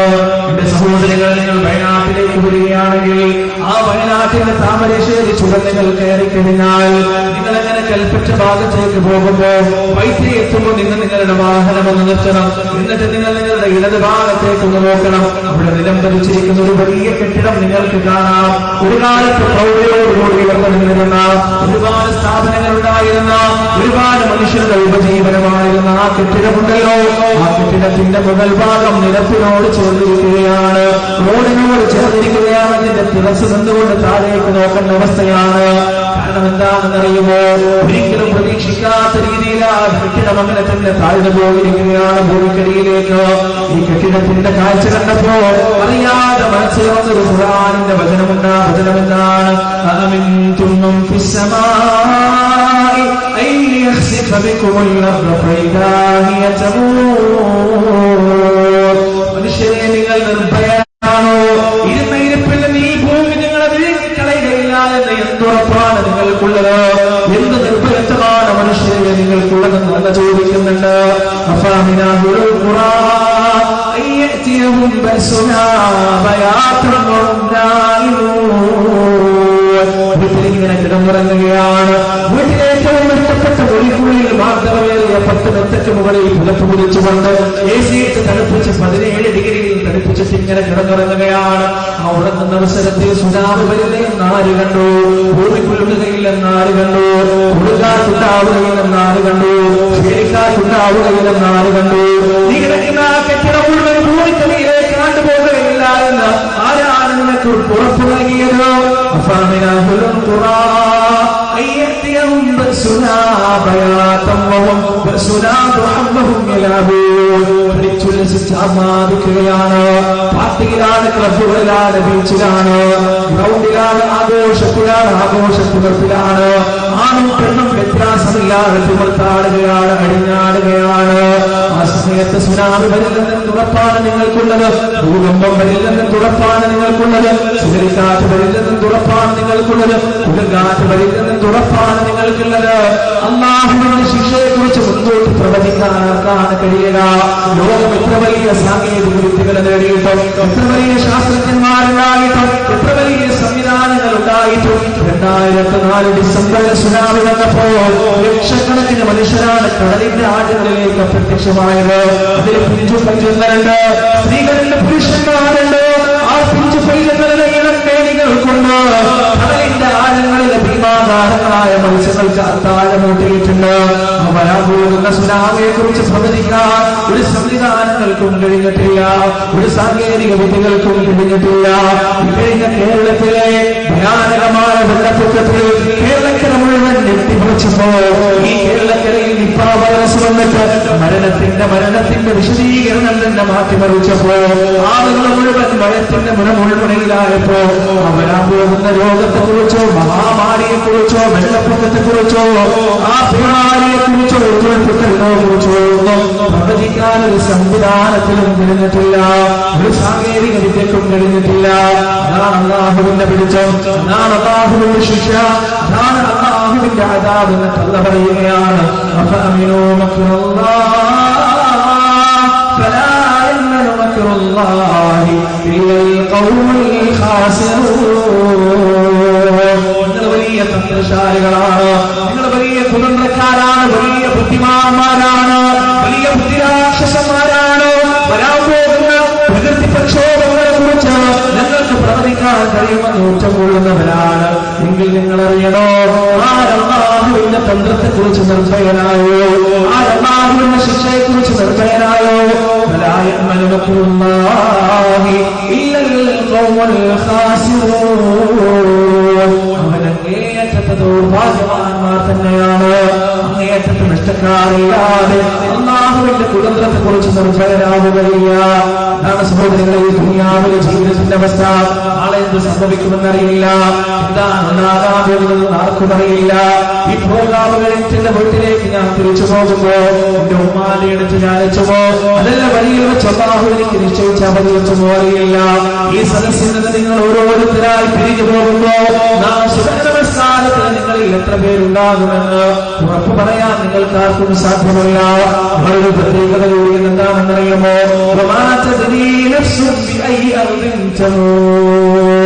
ഈ കുടിയിൽ ജീവിച്ച മനുഷ്യൻ എവിടെ മരിക്കുമെന്നറിയില്ല.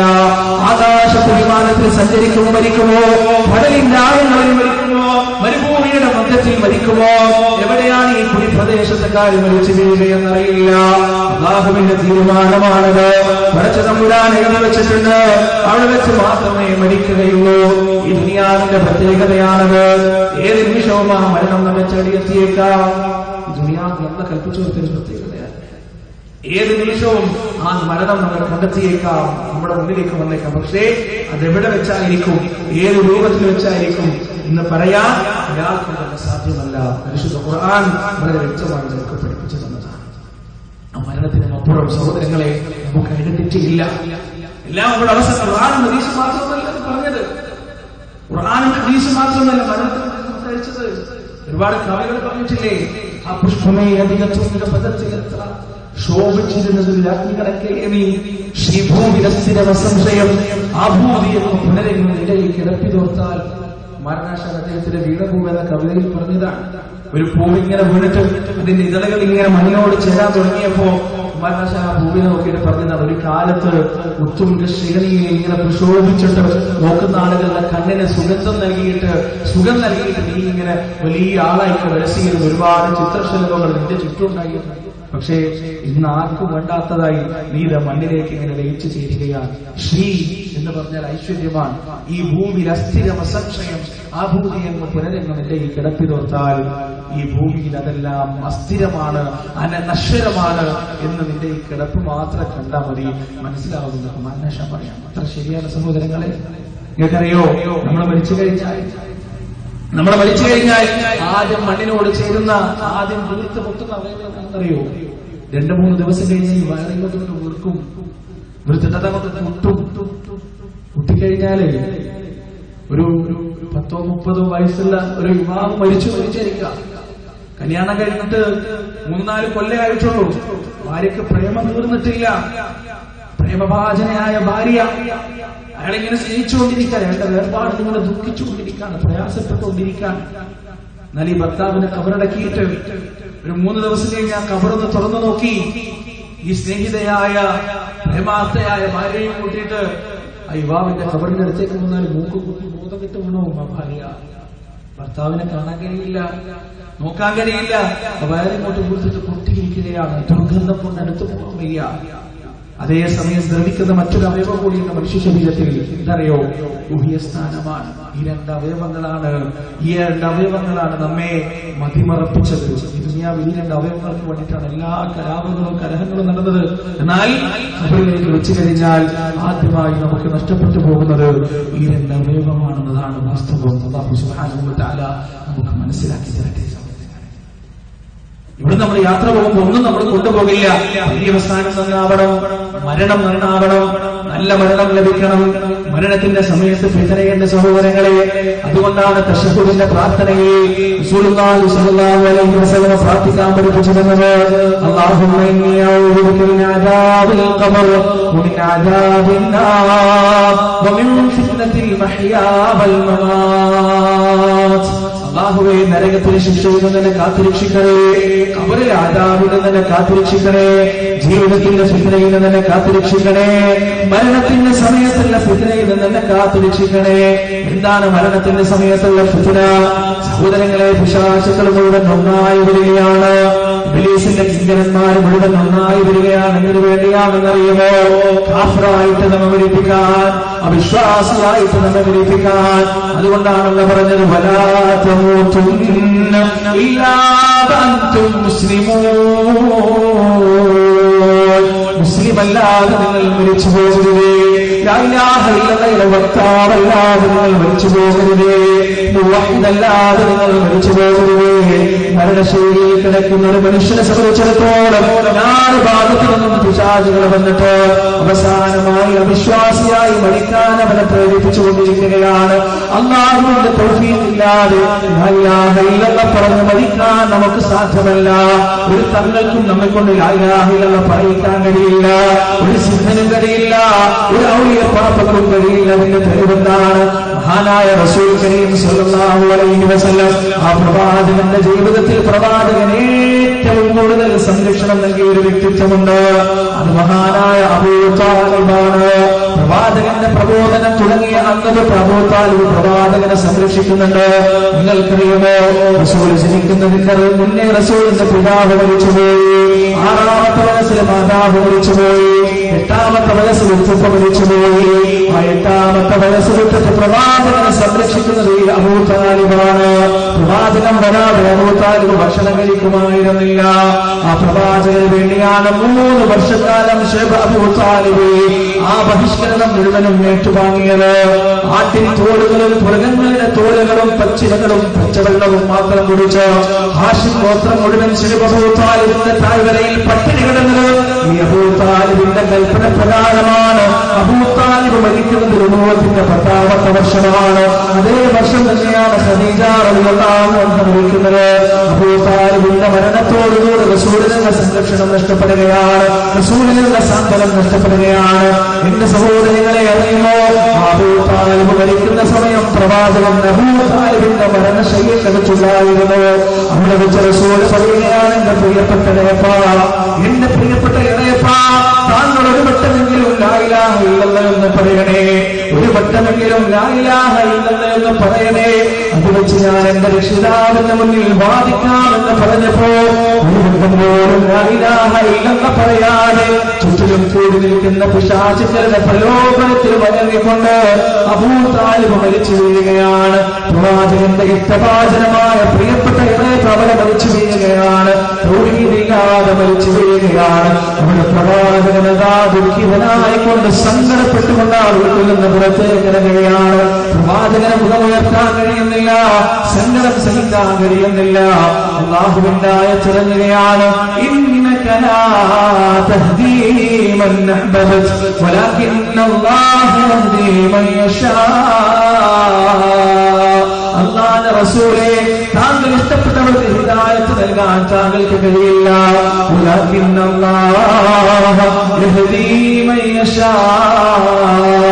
അല്ലാഹുവാണ് അവൻ ഇഷ്ടപ്പെട്ടവർക്ക് ഹിദായത്ത് നൽകുന്നത് എന്ന ആയത്തിറങ്ങുകയാണ്. എന്റെ പ്രിയപ്പെട്ട സഹോദരങ്ങളെ, എത്ര പോസ്റ്റർ ഒട്ടിച്ചാലും, എത്ര നോട്ടീസ് ഒട്ടിച്ചാലും, എത്ര പരിപാടികൾ സംഘടിപ്പിച്ചാലും, എത്ര നമസ്കരിച്ചാലും, എത്ര നോപ്പെടുത്താലും, എത്ര സൽക്കർമ്മങ്ങൾ ചെയ്താലും, എത്ര ദാനധർമ്മങ്ങൾ ചെയ്താലും, മരിക്കുന്ന സമയത്ത് ലാ ഇലാഹ ഇല്ലല്ലാഹ് ചൊല്ലണമെങ്കിൽ അല്ലാഹുവിന്റെ തൗഫീഖ് വേണം, അല്ലാഹുവിന്റെ അനുഗ്രഹം വേണം. റസൂൽ പറയുകയാണ്, ചില മനുഷ്യന്മാരുണ്ട്, അവരിങ്ങനെ നന്മ ചെയ്യുന്നതാണ്, നന്മ ചെയ്ത് സ്വർഗത്തോടെ അടി മാത്രം, സ്വർഗവുമായി ഒരു അടി മാത്രം അവർ വ്യത്യാസപ്പെട്ട് കിടക്കുന്നവരാണ്. അങ്ങനെ അതാ ആ നിമിഷത്തിൽ അവർ അവിശ്വസിക്കുകയാണ്, അവിശ്വാസിയായിക്കൊണ്ട് തന്നെ അവർ മരിക്കുകയും ചെയ്യുകയാണ്. എന്നാൽ ചില മനുഷ്യന്മാരുണ്ട്, അവരിങ്ങനെ പാപകർമ്മങ്ങൾ ചെയ്യുകയാണ്, പാപം ചെയ്ത് നരകവുമായ ഒരു ചാണ വ്യത്യാസം മാത്രം വരും. ആ സമയത്ത് അവരതാ വിശ്വസിക്കുകയാണ്, പശ്ചാത്തപിക്കുകയാണ്, പശ്ചാത്തപിച്ചുകൊണ്ടവർ മരിച്ചു പോവുകയാണ്. എന്നിട്ട് അവർ സ്വർഗവാസികളാകുകയാണ്. ദുആ ചെയ്യണം റബ്ബിനോട്, നാഥാ മരിക്കുന്ന സമയത്ത് ഹൃദയം കൊണ്ടും നാവ് കൊണ്ടും ലാ ഇലാഹ ഇല്ലല്ലാഹ് എന്ന വഹ്ദാനിയത്തിന്റെ കലിമ ഉച്ചരിച്ചുകൊണ്ട് മരിക്കാൻ എനിക്ക് നീ തൗഫീഖ് നൽകണേ അല്ലാഹ്. ഒരുപാട് ഉദാഹരണങ്ങളുണ്ട്, നല്ല മരണങ്ങൾ ഒരുപാട് ഉദാഹരണങ്ങളുണ്ട്. സൗദിയിൽ ഒരു പെൺകുട്ടി മരിച്ചത് എങ്ങനെ അറിയോ? ഖുർആൻ ഇങ്ങനെ ഓതിക്കൊണ്ടിരിക്കാൻ തിലാവത്തിന്റെ സുജൂദ് ചെയ്യേണ്ട ആയത്തെത്തി. ഉമ്മ അപ്പുറത്ത് വിളിച്ചു, മോളെ ഭക്ഷണം കഴിക്കാൻ വാ. ആ പെൺകുട്ടി പറഞ്ഞു, ഉമ്മ ഞാൻ ഇപ്പൊ വരാമെന്ന് പറഞ്ഞിട്ട് ആ തിലാവത്തിന്റെ സുജൂദിലേക്ക് പോവാണ്. പിന്നെ ആ കുട്ടി എഴുന്നേറ്റിട്ടില്ല. ഖുർആൻ ഓതുമ്പോൾ തിലാവത്തിന്റെ സുജൂദിൽ കിടന്നിട്ട് سجد وجهه للذي خلقه وصوره وشق سمعه وبصره بحوله وقوته എന്ന സുന്ദരമായ പ്രാർത്ഥന ചൊല്ലിയിട്ട് നാളെ മാശറയിൽ ആ കുട്ടി അതുപോലെ എഴുന്നേൽക്കാം. എങ്ങനെയാ നമ്മളൊക്കെ ചില ആളുകൾ ആ മാശറയിൽ എഴുന്നേറ്റ് വരിക തീരുമാനുന്ന രൂപത്തിലായിരിക്കും, ചില ആളുകൾ കല്ല് കുടിച്ചിട്ട് പൂസായ രൂപത്തിലായിരിക്കും, ചില ആളുകൾ സിഗരറ്റ് കുടിച്ചിട്ടായിരിക്കും, ചില ആളുകൾ ചില സ്ത്രീ പുരുഷന്മാരും വ്യഭിചരിച്ചുകൊണ്ടായിരിക്കും നാളെ മാശറയിൽ എഴുന്നേൽക്കുക. എന്നാൽ ചില ആളുകൾ എഴുന്നേൽക്കുക സുജൂദിലായിരിക്കും, റുകൂഇലായിരിക്കും, നമസ്കാരത്തിലായിരിക്കും, നോമ്പുകാരായിട്ടായിരിക്കും, കാലില്ലാത്തവരായിട്ടായിരിക്കും, കല്ലില്ലാത്തവരായിട്ടായിരിക്കും. അല്ലാഹുവിന്റെ അനുഗ്രഹമാണ്. അല്ലാഹു സുബ്ഹാനഹു വ തആല നല്ല പര്യവസാനം നേടിയെടുക്കുന്ന ഭാഗ്യവാന്മാരുടെ കൂട്ടത്തിൽ നമ്മെ ഏവരെയും ഉൾപ്പെടുത്തുമാറാകട്ടെ. സഹോദരങ്ങളെ, ഇവിടെ നിങ്ങളോട് ഞാൻ പറഞ്ഞിട്ടുണ്ടോ എന്ന് അറിയില്ല, റിയാദിൽ ഒരു പരിചയക്കാരനായ ഫൈസൽ എന്ന് പറയുന്ന ഒരു സഹോദരന്റെ മരണം ശരിക്കും നമ്മളൊക്കെ ആശിച്ചു പോകും. മരണത്തിന് അതാ മരിക്കുമ്പോ ആ രൂപത്തിൽ അല്ലാഹുവിനെ അറിയാം അദ്ദേഹത്തിന്റെ അവസ്ഥ എന്താണ്. പക്ഷേ പ്രഥമ ദൃഷ്ടിയ പുറത്ത് നമ്മുടെ കണ്ണിൽ സുന്ദരമായ ഒരു മരണമാണ് അദ്ദേഹത്തിന്റെ. എന്താണ് ദുർമരണം? പല ആളുകൾ പറയും ഹടക്കാക്കി ഒന്ന് മരിച്ചാൽ ദുർമരണമാണോ, ആക്സിഡന്റ് സംഭവിച്ച് മരിച്ചാൽ ദുർമരണമാണോ? അല്ല സഹോദരങ്ങളെ, ദുർമരണം എന്ന് പറഞ്ഞാൽ അല്ലാഹുവിന്റെ അദാബിന്റെ മലക്കുകൾ വന്നിട്ട് ആത്മാവിനെ സ്വീകരിച്ചു കൊണ്ടുപോയാൽ അതാണ് ദുർമരണം.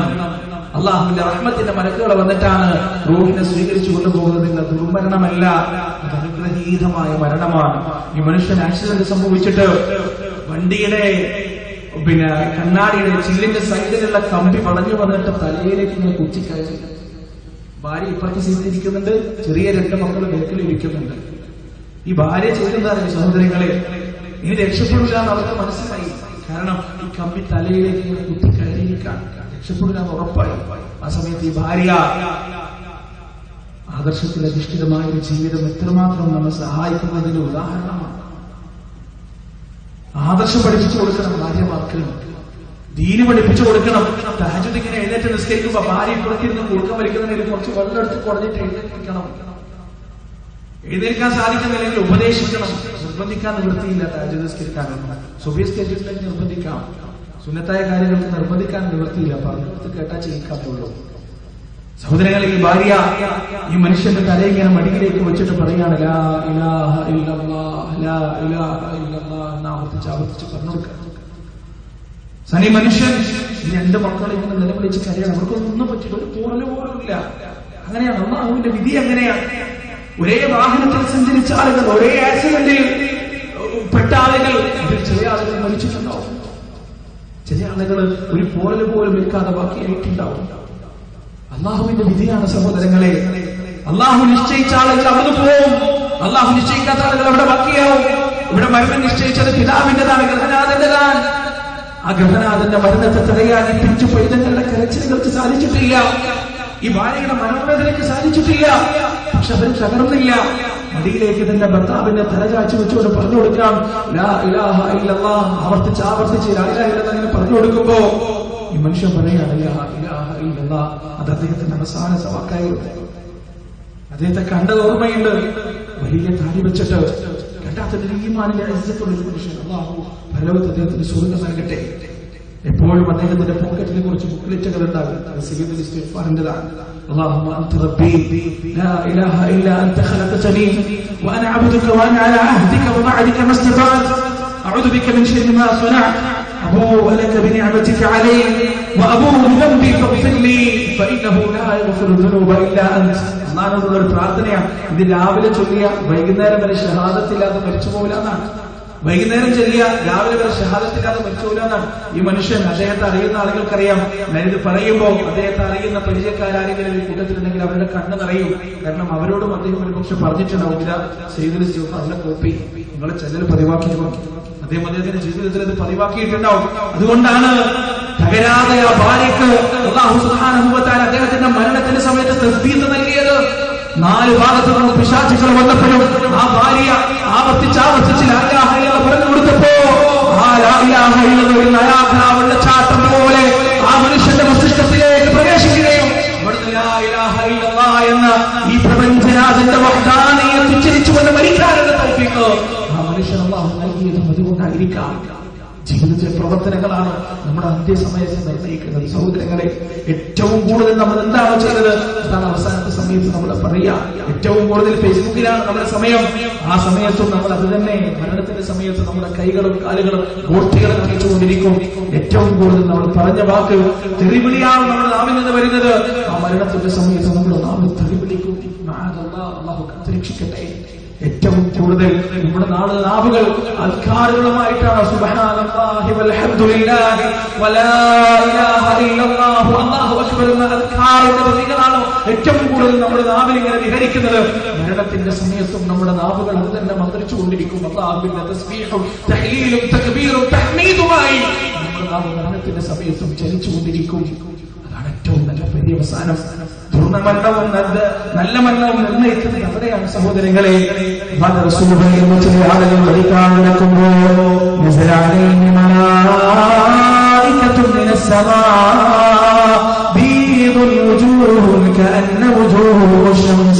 അല്ലാഹുവിന്റെ മലക്കുകൾ ആകാശലോകത്ത് നിന്ന് ഇറങ്ങി വരികയാണ്. ആ മലക്കുകളുടെ പ്രത്യേകത എന്താണ്? വെളുവെളുത്ത സൂര്യനെ പോലെ പ്രകാശിക്കുന്ന മുഖമുള്ളവരായിരിക്കുന്നവർ.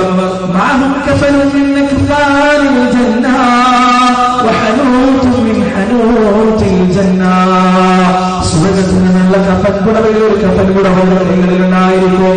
സ്വർഗത്തിൽ നിന്നുള്ള സുഗന്ധദ്രവ്യങ്ങളുടെ സുഗന്ധദ്രവ്യം അവരുടെ കൈകളിൽ ഉണ്ടായിരിക്കും. അത് കാണാൻ നമുക്ക് കഴിയില്ല, അത് മണക്കാനും നമുക്ക് കഴിയില്ല. അങ്ങനെ ആ മലക്കുകളെ മനുഷ്യന്റെ മക്കൾ കാഴ്ചപ്പരിധിയിൽ ഇങ്ങനെ നിരന്നിരിക്കുകയാണ്. ഈ കാഴ്ചപ്പരിധിയിൽ മനുഷ്യരെ അത്ഭുതപ്പെടുത്തിക്കൊണ്ട് സമാധാനിപ്പിച്ചുകൊണ്ട് അങ്ങനെ ഇരിക്കുകയാണ്.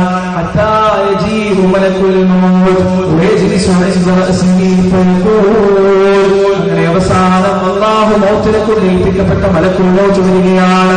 എന്നിട്ട് ഈ മനുഷ്യന്റെ തലഭാഗത്തിൽ നിന്നുകൊണ്ട് പറയുകയാണ് യാ അയ്യതുഹൻ നഫ്സുൽ മുത്മഇന്ന ഇർജിഇ ഇലാ റബ്ബിക റാദിയതൻ മർദിയ ഫദ്ഖുലി ഫീ ഇബാദി വദ്ഖുലി ജന്നതി. അല്ലയോ സമാധാനപ്പെടുന്ന ആത്മാവേ, അല്ലയോ ശാന്തി അറിഞ്ഞ ആത്മാവേ, ഇത് മടക്കയാത്രക്കുള്ള സമയമാണ്. ഇത് തിരിച്ചുപോക്കുന്ന സമയമാണെന്ന മലക്കുലോത്തിന്റെ ശബ്ദം എന്ന് കേൾക്കുമ്പോൾ ആ ശരീരത്തിന്റെ അകത്ത് നിന്ന് നിറയെ വെള്ളമുള്ള കൂടയെന്ന് തിരിച്ചു വെച്ചാൽ, നിറയെ വെള്ളമുള്ള പാത്രമെന്ന് മഗ്ഗൊന്ന് തിരിച്ചു വെച്ചാൽ, ആ മഗ്ഗിന്റെ അകത്ത് നിന്ന് പാത്രത്തിന്റെ അകത്ത് നിന്ന് എത്ര സുന്ദരമായാണോ വെള്ളം താഴോട്ട് വരിക, അതുപോലെ ഈ മനുഷ്യന്റെ ശരീരത്തിന്റെ അകത്ത് നിന്ന് റൂഹ് ഇങ്ങനെ പുറത്തേക്ക് വരികയാണ്. ആ റൂഹ് പുറത്തേക്ക് വരുമ്പോൾ എന്താണ് സംഭവിക്കുക?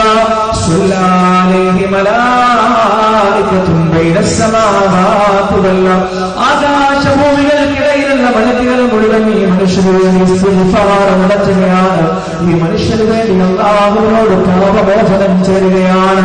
ഈ റൂഹിന്റെ പുറത്തേക്ക് വന്നു കഴിഞ്ഞാൽ സലാം പറഞ്ഞുകൊണ്ട് മലക്കുൽ മൗത്ത് ഈ റൂഹിനെ സ്വീകരിക്കുകയാണ്.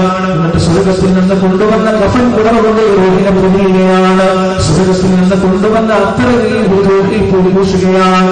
എന്നിട്ട് ആകാശലോകത്തേക്ക് കൊണ്ടുപോവുകയാണ്. റസൂലുള്ളാഹി സ്വല്ലല്ലാഹു അലൈഹി വസല്ലം പറയുന്നു, ആകാശത്തിന്റെ വാതിൽ ഈ മനുഷ്യന്റെ സാന്നിധ്യം കൊണ്ടതാ മലക്ക് തുറക്കപ്പെടുകയാണ്.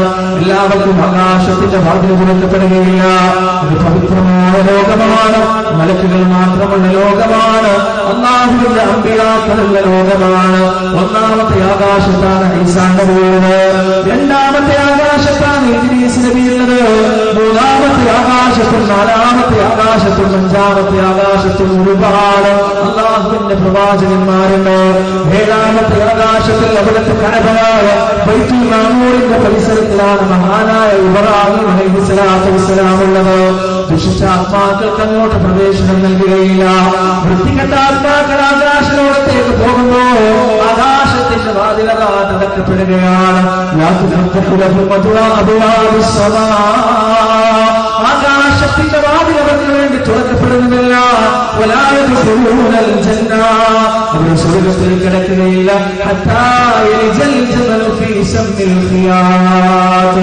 സൂചിയുടെ തുളയിലൂടെ ഒട്ടകം പ്രവേശിക്കുന്നത് പോലെ എത്രമാത്രം അസാധ്യമാണോ അത്രമാത്രം അസാധ്യമാണ് അവരുടെ സ്വർഗപ്രവേശനം. എന്നാൽ ഈ റഹ്മത്തിന്റെ മലക്കുകളാൽ ആനയിച്ചു കൊണ്ടുപോകപ്പെടുന്ന ആത്മാക്കളുണ്ടല്ലോ, അവർ അപരാധകളാണ്, അപരാധകളാണ്, മഹാന്മാരായ ആ മഹാന്മാരായ മനുഷ്യരെ ആത്മാക്കൾ ആകാശത്തോടെടുക്കുമ്പോൾ ആകാശത്തിന്റെ വാതിലതാ മലക്ക് തുറക്കപ്പെടുകയാണ്. ഒന്നാമത്തെ ആകാശത്തിന്റെ വാതിലിൽ നിന്ന് രണ്ടാമത്തെ ആകാശത്തിന്റെ വാതിലിലേക്ക് സുന്ദരമായ ഒരു വെളിച്ചത്തിന്റെ വെളുത്താരം പ്രത്യക്ഷപ്പെടുകയാണ്. ആ വെളുത്താരയോടെ സഞ്ചരിച്ച് ഏഴാമത്തെ ആകാശത്തിൽ ബൈത്തുൽ മഅമൂറും സിദ്റത്തുൽ മുൻതഹയുമുള്ള ഏഴാമത്തെ ആകാശം വരെ റഹ്മത്തിന്റെ മലക്കുകൾ ഈ ആത്മാവുമായി കടന്നു ചെല്ലുമെന്നാണ്. ഏഴാമത്തെ ആകാശത്തിൽ അല്ലാഹു പറയുകയാണ്,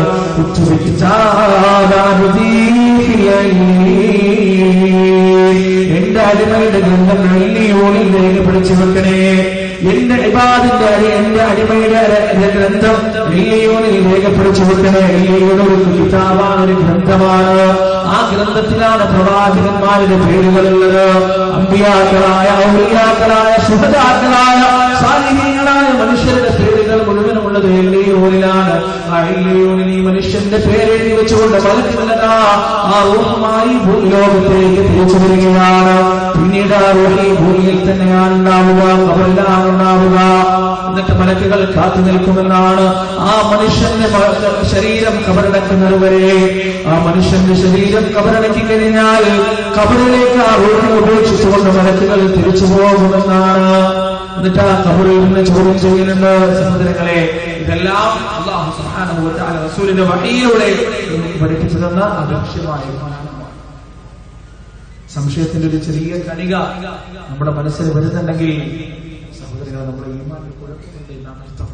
ചില ആളുകൾ യുക്തിയുമായി തട്ടിച്ചിട്ടാണ് ഇത്തരത്തിലുള്ള കാര്യങ്ങൾ ഗവേഷണം നടത്തുക. അല്ലാഹു സഹോദരങ്ങളെ, നമ്മുടെ യുക്തി ഒതുങ്ങുന്നതല്ല ഇതൊന്നും, ഒരിക്കലുമല്ല. ഒരു പല കാര്യങ്ങളുണ്ടല്ലോ നമ്മുടെ യുക്തി കൊടുക്കാത്ത, കാണാത്ത എത്ര പ്രകാശഘടകങ്ങളുണ്ട്, കേൾക്കാത്ത എത്ര ശബ്ദങ്ങളുണ്ട്. എല്ലാ ശബ്ദങ്ങളും കേൾക്കാൻ നമ്മളെ കൊണ്ട് പറ്റുമോ? എല്ലാ കാഴ്ചകളും കാണാൻ നമ്മളെ കൊണ്ട് പറ്റുമോ? അൾട്രാവയലറ്റ് രശ്മി കാണാൻ നമ്മുടെ കണ്ണിന് ശക്തിയില്ല. ഇൻഫ്രാറെഡ് കിരണങ്ങൾ കാണാൻ നമ്മുടെ കണ്ണിന് ശക്തിയില്ല. എങ്ങനെയോ ഗുജറാത്തിൽ ഭൂകമ്പം സംഭവിച്ചപ്പോ കെട്ടിടാത്ത എല്ലാ മൃഗങ്ങളും രക്ഷപ്പെട്ടു പോയി.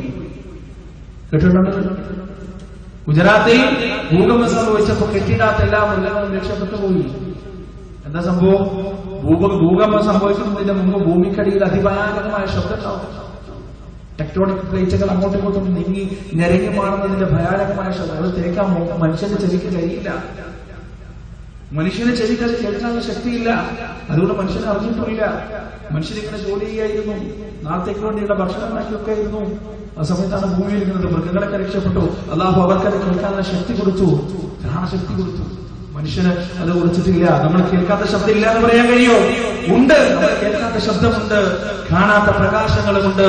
അതുപോലെ തന്നെ നമ്മുടെ മസ്തിഷ്കത്തിന് ചിന്തിക്കാൻ കഴിയാത്ത വസ്തുതകളുമുണ്ട്. അതാണ് ഖബർ, മരണം എല്ലാം. ഈ ലോകത്ത് അല്ലാഹു നമ്മുടെ കണ്ണിനൊരു മറയിട്ട് തന്നിരിക്കുകയാണ്. ഇവിടൊക്കെ മലക്കുകളുടെ സഹോദരങ്ങളെ, ആ മലക്കുകളുടെ രൂപം കണ്ടാൽ നമ്മുടെ സാധില്ല. എന്താ ജിബ്രീൽ അലൈഹിസ്സലാത്തു വസ്സലാമിന്റെ രൂപമായി റസൂലുള്ളാഹി സ്വല്ലല്ലാഹു അലൈഹി വസല്ലം പറഞ്ഞത്? 70,000 ചിറകുകളുമായി ചക്രവാളം മുഴുവൻ നിറഞ്ഞു നിൽക്കുന്ന മഹാനായ ജിബ്രീൽ അലൈഹിസ്സലാത്തു വസ്സലാം ഒരൊറ്റ ചിറക് ഈ ചക്രവാളം മുഴുവൻ മൂടുമെന്നാണ്. അങ്ങനെയുള്ള ഒരുപാട് ചിറകുകളുമായി ജിബ്രീൽ അലൈഹിസ്സലാത്തു വസ്സലാം നിൽക്കാൻ. ലൂത്ത് നബി അലൈഹിസ്സലാത്തു വസ്സലാമിന്റെ സമുദായത്തെ നശിപ്പിച്ചപ്പോ അവർക്ക് നൽകിയ ശിക്ഷകളിൽ 3 ശിക്ഷയാണ് അവർക്ക് നൽകിയത്. ഒന്ന്, അതിഭയാനകമായ ശബ്ദമാണ്. ആ ശബ്ദം കേട്ട് അവർ മേലോട്ട് നോക്കിയപ്പോൾ അവർ കണ്ടത് ജിബ്രീൽ അലൈഹിസ്സലാത്തു വസ്സലാമിന്റെ യഥാർത്ഥ രൂപമാണ്. അതൊരു ശിക്ഷയാണ്.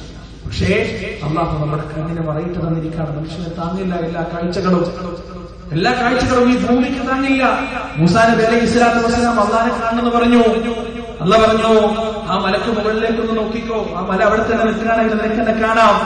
അല്ലാഹുവിന്റെ പ്രകാശം ആ മലയിലേക്ക് ഇങ്ങനെ ഇറങ്ങാൻ തുടങ്ങിയപ്പോ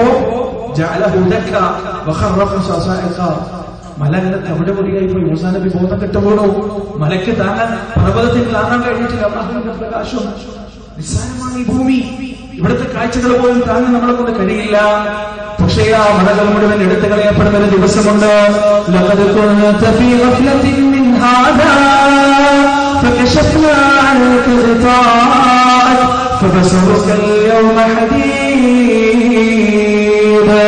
ഇന്നേ ദിവസം നിന്റെ കണ്ണിന്റെ മൂടിനാം എടുത്തു കളഞ്ഞിരിക്കുകയാണ്.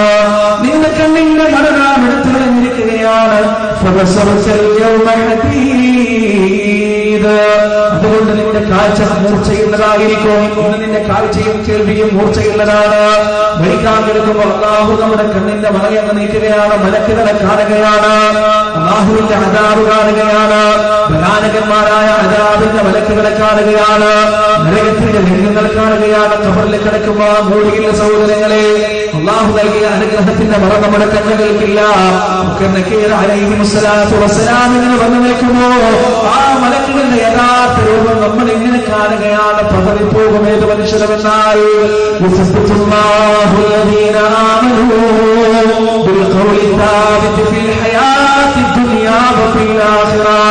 ആ കബറിൽ ഒറ്റയ്ക്ക് കിടക്കുമോ ഉമ്മയില്ലാത്ത, ബാപ്പയില്ലാത്ത, ഭാര്യയില്ലാത്ത, മക്കളില്ലാത്ത, കൂട്ടുകാരനില്ലാത്ത, ഇന്റർനെറ്റ് കണക്ഷൻ ഇല്ലാത്ത, ഫോണില്ലാത്ത, വൈദ്യുതിയില്ലാത്ത, വിളക്കില്ലാത്ത, AC ഇല്ലാത്ത ചൂടിന്റെ മണ്ണിന്റെ അറയായ കബറിൽ ഇങ്ങനെ കിടക്കുമ്പോ അപരിചിതരായ 2 മലക്കുകൾ മുൻകർ നക്കീർ അലൈഹിമുസ്സലാത്ത് വരുമ്പോ ഭയാനകമായവരുടെ രൂപം കാണുന്ന സമയത്ത് ഭയപ്പെടാത്ത മനുഷ്യരെന്താ? മനുഷ്യരാരാണെന്ന് അറിയുമോ?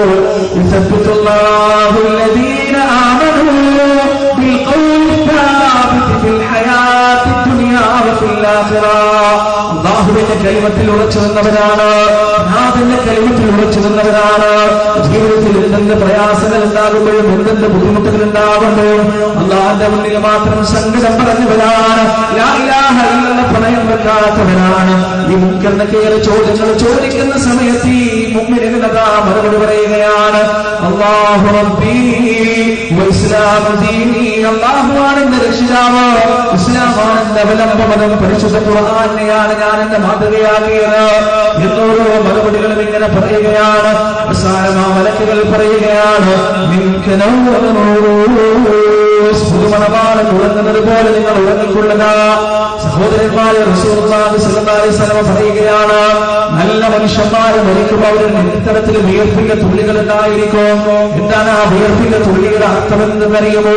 നിതാന്തമായ പരിശ്രമത്തിലൂടെ, അഹോരാത്രമായ പരിശ്രമത്തിലൂടെ, ഭാരതത്തിന്റെ ഭീതിയിലൂടെ ഉറക്കമുറിയാതെ ആളുകൾക്ക് ദീനെത്തിച്ചു കൊടുത്ത പാവപ്പെട്ട മനുഷ്യരുടെ കണ്ണനയിൽ തുളച്ചിട്ട് ചാരിറ്റിയിൽ പ്രവർത്തിച്ച് ജീവിതത്തിന്റെ പുറമ്പോക്കിലേക്ക് വലിച്ചെറിയപ്പെട്ട അക്ഷരരായ ജനങ്ങൾക്ക് സാന്ത്വനമായി ഭവിച്ച് അല്ലാഹുവിന്റെ ദീനിന്റെ ദഅവത്ത് നടത്തി ലാ ഇലാഹ ഇല്ലല്ലാഹ് പറഞ്ഞു കൊടുത്ത് പരിശ്രമിച്ച് ആ വിയർപ്പിന്റെ തുള്ളിയോടെയാണ് ഓരോ മുഅ്മിനും മരിച്ചു പോകുക. ആ വിയർപ്പിന്റെ തുള്ളി നല്ല മരണത്തിന്റെ അടയാളമാണെന്ന് റസൂലുള്ളാഹി സ്വല്ലല്ലാഹു അലൈഹി വസല്ലം. ആ വിയർപ്പിന്റെ അവസാനം എവിടെയാണ്? ഖബറിൽ കിടക്കുമ്പോൾ അല്ലാഹുവിന്റെ വാക്കുകളാണ്, അധ്വാനമില്ല, പ്രയാസങ്ങളില്ല, ബഹിഷ്കരണങ്ങളില്ല, കളിയാക്കലുകളില്ല, കല്ലേറുകളില്ല, കൂക്കുകളില്ല, പരിഹാസങ്ങളില്ല, അപഹാസങ്ങളില്ല, മുടയുള്ള മൂർച്ചയുള്ള വാക്കുകളില്ല. സമാധാനത്തിന്റെ ഉറക്കത്തിന്റെ ദിവസമാണ് ഖിയാമത്ത് നാൾ.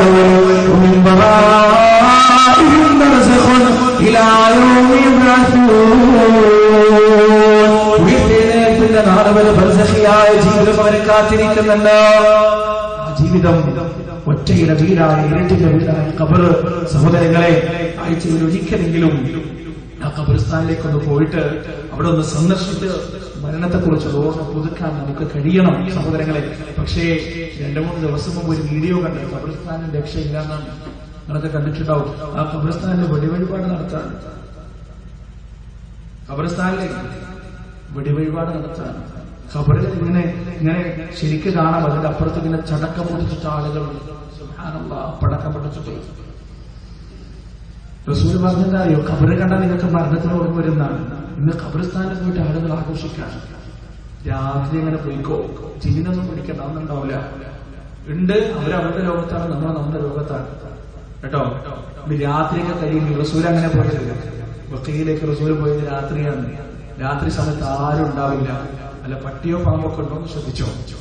അവിടെ പോയിട്ട് ആ ഖബറിന്റെ നടുവിൽ ഇങ്ങനെ നിൽക്കുക. വല്ലാത്തൊരു വിജനതയും വല്ലാത്തൊരു പ്രശാന്തതയും ഉണ്ടാവും ഖബറിന്. റിയാദിലെ മഖ്ബറക്ക് പുറത്തൂടെ ഇങ്ങനെ പോകുമ്പോൾ പലപ്പോഴും ആലോചിക്കാറുണ്ട്. സൗദിയിലെ റിയാദിലെ മഖ്ബറ, അതിന് തൊട്ടിപ്പുറത്ത് നല്ല തിരക്കുള്ള റോഡാണ്. വാഹനങ്ങൾ ഇങ്ങനെ ചെല്ലിപ്പാടുന്ന റോഡ്. ഒരു വലിയ മതിലിന്റെ അപ്പുറത്ത് ഖബർസ്ഥാനാണ്. രണ്ടും രണ്ട് ലോകമാണ്. അപ്പുറത്ത് പ്രശാന്തത, ആരുമില്ല, ഈച്ച പോലും ഇല്ലാത്ത പ്രശാന്തമായൊരു വലിയ ലോകം. ഇപ്പുറത്ത് ആളുകൾ ഇങ്ങനെ തിക്കിത്തിരക്കി ഫോണടിച്ച് വണ്ടി ഓടിച്ച് അങ്ങനെ നടക്കുന്ന മറ്റൊരു ലോകം. ആ ലോകത്ത് നമ്മൾ പോകണം ഇടക്കിടക്ക്. എന്നിട്ട് ആ കല്ലുകളുടെ നടുവിൽ നിന്നിട്ട് പറയണം, സ്വന്തം പേര് വിളിച്ചിട്ട് ഒരു ദിവസം ഇതുപോലെ ഈ നിരന്ന് നിൽക്കുന്ന ഖബറുകളുടെ കല്ലുകൾക്കിടയിൽ ഒരു ദിവസം നീയും നിന്റെ കല്ലുകളും ഉണ്ടാകും. അന്നും ഏതെങ്കിലും ഒരു മനുഷ്യൻ ഇങ്ങനെ വന്നിട്ട് ഖബർസ്ഥാനിൽ നിൽക്കും.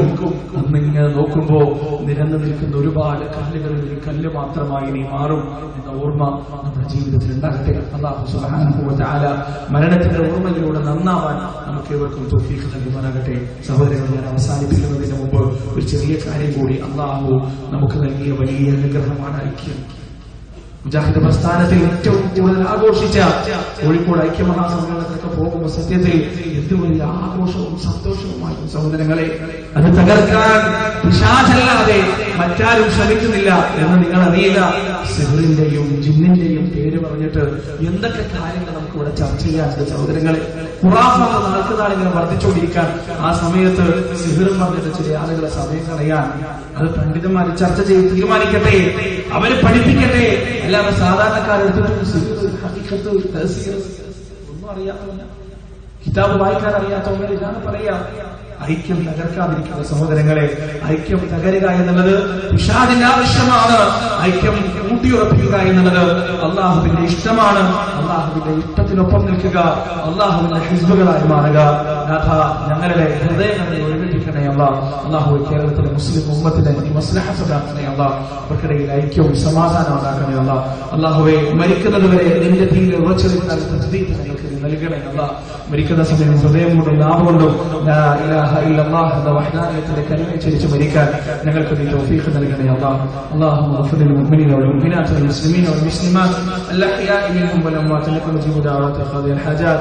ربنا ظلمنا أنفسنا وإن لم تغفر لنا وترحمنا لنكونن من الخاسرين.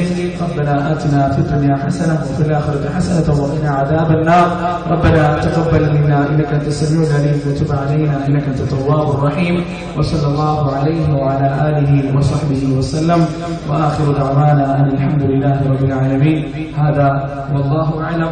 سبحان الله وبحمده سبحانك اللهم وبحمدك أشهد أن لا إله إلا أنت أستغفرك وأتوب إليك. والسلام عليكم.